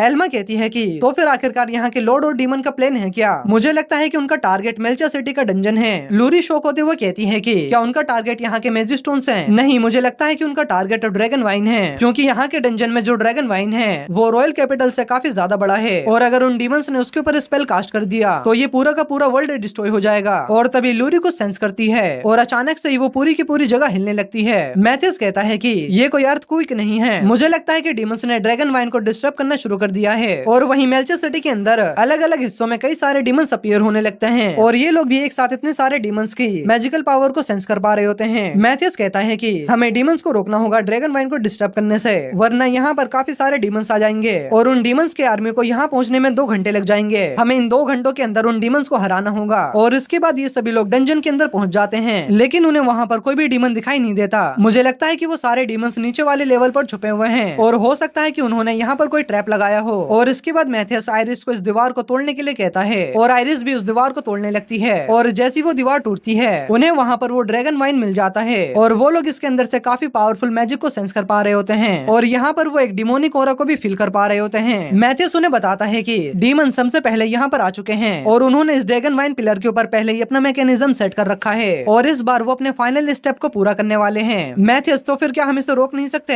हाँ, हम इसे रोक सकते हैं और इसीलिए हमें 2 टीम्स में डिवाइड होना होगा। मैं यहाँ पर छुपे हुए सभी डीमंस को खत्म करूंगा और तुम सभी मिलकर ड्रैगन वाइन के फ्लो को रिस्टोर करो और हो सके तो इस मैकेनिज्म को रोको। लूरी कहती है कि क्या हम ये सब कर पाएंगे? मुझे तुम तीनों की पावर्स के ऊपर पूरा भरोसा है, तुम ये सब कुछ कर लोगी। और तभी मैथियस वहाँ पर एक फॉर्मेशन बना देता है जिससे कि वो लोग आपस में कम्युनिकेट कर पाएंगे क्योंकि क्योंकि जब हम लोग एक दूसरे से काफी ज्यादा दूर रहेंगे तब हम टेलीपैथी मैजिक का यूज नहीं कर सकते हैं, लेकिन इस मैजिकल फॉर्मेशन की वजह से हम इस डंजन में आपस में कम्युनिकेट कर सकते हैं। और इसके बाद मैथियस ऊपर वाले फ्लोर्स पर जाकर उन डीमन से फाइट करने लगता है और यहाँ लूरी उस ड्रैगन वाइन पिलर को रिस्टोर करने की कोशिश कर रही होती है। मैथियस लूरी से कहता है कि अगर तुमने थोड़ी बहुत भी मिस्टेक करी तो ये पूरी की पूरी सिटी डिस्ट्रॉय हो जाएगी, तो इसलिए थोड़ा ध्यान से करना। और इस प्रेशर की वजह से लूरी की हालत खराब हो जाती है। और वहीं मैथियस कहता है कि वो सभी डीमंस मेल्चे सिटी में 1 घंटे में पहुंच जाएंगे, हमारे पास ज्यादा टाइम नहीं बचा है। और यहाँ मैथियस ने काफी सारे डीमंस को मार दिया होता है। और यहाँ दूसरी तरफ हम एक डीमन को देखते हैं जो कि उस ड्रैगन वाइन पिलर को डिस्टर्ब कर रहा होता है। और तभी मैथियस भी वहाँ पर पहुंच जाता है और वो उस डीमन को देखकर सोचता है कि मैं सेंस कर सकता हूँ इसकी मैजिकल पावर में कुछ ग्लिच आ रहा है, यानी कि ये भी कम्युनिकेशन मैजिक का यूज कर रहा है। और मैथियस बिल्कुल सही होता है और एक दूसरा डीमन इसे ऑर्डर्स देता है कि अगर मैथियस यहाँ पर है तो फिर आखिरकार कौन ड्रैगन वाइन पिलर में इंटरफेयर कर रहा है, यानी कि कोई ना कोई मैथियस का साथ दे रहा है। तो इसलिए तुम सबसे पहले मैथियस को मारो और फिर इसके बाद उन्हें जो कि ड्रैगन वाइन पिलर में इंटरफेयर कर रहे हैं। और हाँ, तुम अपने ओपोनेंट को कभी भी कमजोर मत समझना। ठीक है मास्टर, मैं आपके सभी ऑर्डर्स को फॉलो करूंगा। ये देखकर मैथियस सोचता है कि लगता है कि कोई से ऑर्डर्स दे रहा है, ये तो काफी ज्यादा इंटरेस्टिंग होने वाला है। मैंने एक लंबे टाइम से कोई भी एक सीरियस फाइट नहीं लड़ी है। और इसके बाद मैथियस अपनी स्वॉर्ड के ऊपर काफी सारे स्पेल्स को कास्ट करके उस डीमन के ऊपर अटैक कर देता है। और ये देखकर वो काफी ज्यादा शॉक हो जाता है क्योंकि उस डीमन ने एक शील्ड बनाकर उसके अटैक को रोक लिया होता है और उसकी शील्ड में से एक ब्लास्ट होता है जिससे कि मैथियस उससे दूर हो जाता है। वो डीमन कहता है कि ये मामूली से अटैक्स मेरे ऊपर काम नहीं करने वाले। और मैथियस अपने मन में सोचता है कि जब मैंने इसके ऊपर अटैक करा तो उसका वो शील्ड ब्लास्ट हो गया और ये चीज मेरे लिए थोड़ी बहुत मुसीबत बन सकती है। और ये डीमन मेरे पहले के बाकी सभी ओपोनेंट से काफी ज्यादा ताकतवर है। और इसके बाद मैथियस कम्युनिकेशन मैजिक का यूज करके लूरी को फॉर्मेशन नंबर 14 और 17 के साथ रेडी रहने के लिए कहता है। वो डीमन कहता है कि मैथियस, मैंने तुम्हें हराने का एक रास्ता ढूंढ लिया है, तो फिर चलो थोड़े मजा करते हैं। मैंने सुना है कि जिसके पास क्रेस्ट ऑफ फेलियर होता है वो कॉम्बैट फाइट में काफी अच्छा होता है, तो फिर चलो कॉम्बैट फाइट करते हैं। और जैसे वो डीमन मैथियस के पास पहुंचता है और तभी वो अपने मैजिक से मैथियस के ऊपर अटैक कर देता है और उसे लगता है कि उसने मैथियस को मार दिया, लेकिन तभी मैथियस उसके पीछे आ जाता है और वो डीमन दोबारा से अपने मैजिक से उसके ऊपर अटैक करता है, लेकिन मैथियस उसके इस अटैक से भी बच जाता है। वो दूसरे डीमन उसे कम्युनिकेट करके बताता है कि crest of failure close combat में काफी ज्यादा बेस्ट होते हैं, तो इसलिए तुम दूर रहकर ही उसके ऊपर अटैक करते रहो। मैथियस सोचता है कि लगता है कि जो डीमन इसे ऑर्डर्स दे रहा है, लगता है कि वो डीमन काफी ज्यादा पावरफुल है और उसे क्रेस्ट ऑफ फेलियर के बारे में भी काफी कुछ पता है, तो इसलिए मुझे उस डीमन के बारे में काफी कुछ पता लगाना होगा। और इसके बाद वो डीमन अपने हाथों से एक लॉन्ग रेंज अटैक करता है। मैथियस कहता है कि ये तो मैजिकल चेन अटैक है और वो एक शील्ड बनाकर उसके अटैक से बचने की कोशिश करता है। ये डीमन उस दूसरे डीमन से पूछता है कि वो मेरे इस अटैक से भी बच गया, तो क्या मुझे इसके ऊपर तब तक अटैक करना होगा जब तक इसकी मैजिकल पावर खत्म नहीं हो जाती? नहीं, ये तुम्हारे लिए काफी ज्यादा खतरनाक हो सकता है, तो इसलिए तुम अपने प्लान बी का यूज करो। मैथियस उसके ऊपर अटैक करने के लिए जाने लगता है और वो डीमन भी मैथियस के ऊपर लगातार एक के बाद एक अटैक्स करने लगता है। मैथियस उसके सभी अटैक से बचता हुआ लूरी से पूछता है कि लूरी, क्या वो फॉर्मेशन रेडी है? हाँ मैथियस, वो सभी रेडी हैं। बहुत बढ़िया, तो फिर जल्दी से फॉर्मेशन नंबर 14 को एक्टिवेट करो। और लूरी भी फॉर्मेशन नंबर 14 को एक्टिवेट कर देती है। मैथियस बताता है कि फॉर्मेशन नंबर 14 की हेल्प से हम इस डंजन के अंदर बिछे हुए सभी ट्रैप्स को ब्लॉक कर सकते हैं। और जैसे ही मैथियस का पैर एक ट्रैप के ऊपर पड़ता है तो वो ट्रैप वहाँ से गायब हो जाता है और ये देखकर तो वो डीमन काफी ज्यादा शॉक हो जाता है, आखिर ये ट्रैप एक्टिवेट क्यों नहीं हुआ। और इसके बाद मैथियस लूरी को फॉर्मेशन नंबर 17 एक्टिवेट करने के लिए कहता है। वो डीमन अपने बॉस से पूछता है कि बॉस, आखिरकार मैं आगे क्या करूं, क्योंकि हमारे ट्रैप्स काम नहीं कर रहे हैं। वो उससे कहता है कि शांत रहो, और इससे पहले कि आगे वो कुछ कहता, उसका कम्युनिकेशन उसके बॉस से टूट जाता है। मैथियस बताता है कि फॉर्मेशन नंबर 17 की मदद से हम किसी की भी कम्युनिकेशन को डिस्टर्ब कर सकते हैं। वो डीमन मैथियस से कहता है कि तुम्हें क्या लगता है कि तुम ये सब करके मुझे हरा सकते हो? तुम अब भी मेरे बैरियर को तोड़ नहीं सकते और इसलिए तुम्हारा कोई भी अटैक मेरे ऊपर काम नहीं करने वाला, तो फिर चलो इसे ट्राई करते हैं। मैथियस अपने क्रेस्ट को एक्टिवेट करके उस डीमन के ऊपर एक अटैक करता है, लेकिन उस डीमन के बैरियर की वजह से उसका वो अटैक डिफ्लेक्ट हो जाता है। और इसके बाद मैथियस उस डीमन के ऊपर लगातार काफी सारे अटैक्स करने लगता है और वहीं वो हंसते हुए कहता है कि तुम चाहो कितने भी मेरे ऊपर अटैक्स कर लो, लेकिन तुम कभी भी मेरे इस बैरियर को तोड़ नहीं सकते। और तभी अचानक मैथियस उसके बैरियर के ऊपर अटैक कर देता है। तुम्हारा डिफेंस काफी बढ़िया है, लेकिन इसके अंदर एक दिक्कत है, जब भी कोई तुम्हारे ऊपर अटैक करता है तो वो अटैक एक्सप्लोजन के रूप में डिफ्लेक्ट होता है, और जब भी कोई एक अटैक डिफ्लेक्ट होता है तो दूसरे अटैक को डिफ्लेक्ट होने में 1 सेकंड का टाइम लगता है, और मुझे बस इतने से टाइम में एक पावरफुल अटैक तुम्हारे बैरियर के ऊपर करना है। और मैथियस उसके बैरियर को काफी आसानी से तोड़ देता है और उसका बैरियर टूटते ही वो मैथियस से दूर चला जाता है। और तभी उस डीमन और उसके बॉस का कम्युनिकेशन ठीक हो जाता है। वो अपने बॉस को बताता है कि बॉस बैरियर टूट चुका है और मुझे लगता है कि ये लड़का गायोस का रिइंकार्नेशन है। उसका बॉस कहता है कि ये नहीं हो सकता, अगर ये गायोस होता तो तुम अभी तक जिंदा नहीं होते। मैथियस सोचता है कि जो डीमन इसे ऑर्डर्स दे रहा है, लगता है कि वो मेरी पास्ट लाइफ के बारे में जानता है। अगर वो मेरे बारे में जानता जाता है। तो इसका मतलब वो एक एंशिएंट डीमन है। उसका बॉस उससे कहता है कि बजर्क मोड का यूज करके इसे खत्म करो, और इसके बाद वो डीमन भी अपने बजर्क मोड में ट्रांसफॉर्म हो जाता है, और वो बजर्क मोड में जाते ही मैथियस के ऊपर पागलों की तरह अटैक करने लगता है। आखिरकार तुम मुझसे बचकर क्यों भाग रहे हो? तुम तो मुझे मारना चाहते थे ना। और इसके बाद मैथियस अपने मैजिक का यूज करके उसके ऊपर अटैक कर देता है, और इसकी वजह से वो डीमन थोड़ा बहुत इंजर्ड हो जाता है, और मैथियस अपनी सोर्ड से उसके ऊपर लगातार अटैक करते रहता है। और इसके बाद मैथियस अपनी सोर्ड में एक एनर्जी भरकर उस डीमन के ऊपर एक काफी पावरफुल अटैक करता है, और इसकी वजह से उसका एक हाथ कट जाता है, और इसकी वजह से वो दर्द के मारे चिल्लाने लगता है, ये नहीं हो सकता, मैं किसी एक मामूली से इंसान से हार नहीं सकता। और इसके बाद मैथियस उस डीमन के ऊपर एक फाइनल अटैक करके उसके सर को बीच में से ही काट देता है, और फाइनली वो डीमन मारा जाता है। और मैथियस भी इन तीनों को बता देता है कि मैंने उस डीमन को मार दिया, और अब क्योंकि वो डीमन मर चुका था, इसलिए जो भी डीमंस मेल्चियर सिटी की तरफ आ रहे होते हैं वो भी धीरे धीरे करके यहाँ से गायब हो जाते हैं। आयरिस और एल्मा ने भी मिलकर काफी सारे डीमंस को मार दिया होता है, और इसके बाद मैथियस उस दूसरे वाले डीमन का पता लगाने लगता है, और तभी मैथियस को उस डीमन की आवाज सुनाई देती है। रिवर्स डिटेक्शन मैजिक ये मेरे ऊपर काम नहीं करने वाला, और मैथियस समझ जाता है कि वो उनकी बातों को सुन सकता है। मैथियस हेल्डिसिमर, क्या तुम्हें पता है कि मैं कहाँ पर हूँ? और जब मैथियस उसकी मैजिकल पावर को सेंस करता है तो वो यहाँ से 10 किलोमीटर दूर एलिनिया नाम की सिटी से आ रही होती है, लेकिन मैथियस को पता होता है कि उसकी ये लोकेशन फेक है, और वो उससे कहता है कि एक दिन जरूर मैं तुमसे फाइट करूंगा, लेकिन मेरे पास कोई भी रीजन नहीं है तुमसे फाइट करने के लिए, लेकिन मैं तुमसे फाइट करूंगा, तो इसलिए तुम अपनी पूरी तैयारी करके आना, लेकिन तुम्हें मुझे इससे पहले ढूंढना होगा। और ये बोलकर वो अपना कनेक्शन मैथियस से कट कर लेता है, और मैथियस कहता है कि चलो फाइनली कोई मुझे वर्दी ओपोनेंट मिला। और हमारी सिनेमा का पार्ट 2 यहीं पर खत्म हो जाता है। वीडियो पसंद आई होगी तो वीडियो को लाइक और चैनल को सब्सक्राइब जरूर कर देना। एंड स्क्रीन पर तुम्हें कुछ और वीडियोस दिखाई दे रही होंगी, तो उन्हें भी जरूर चेकआउट करना।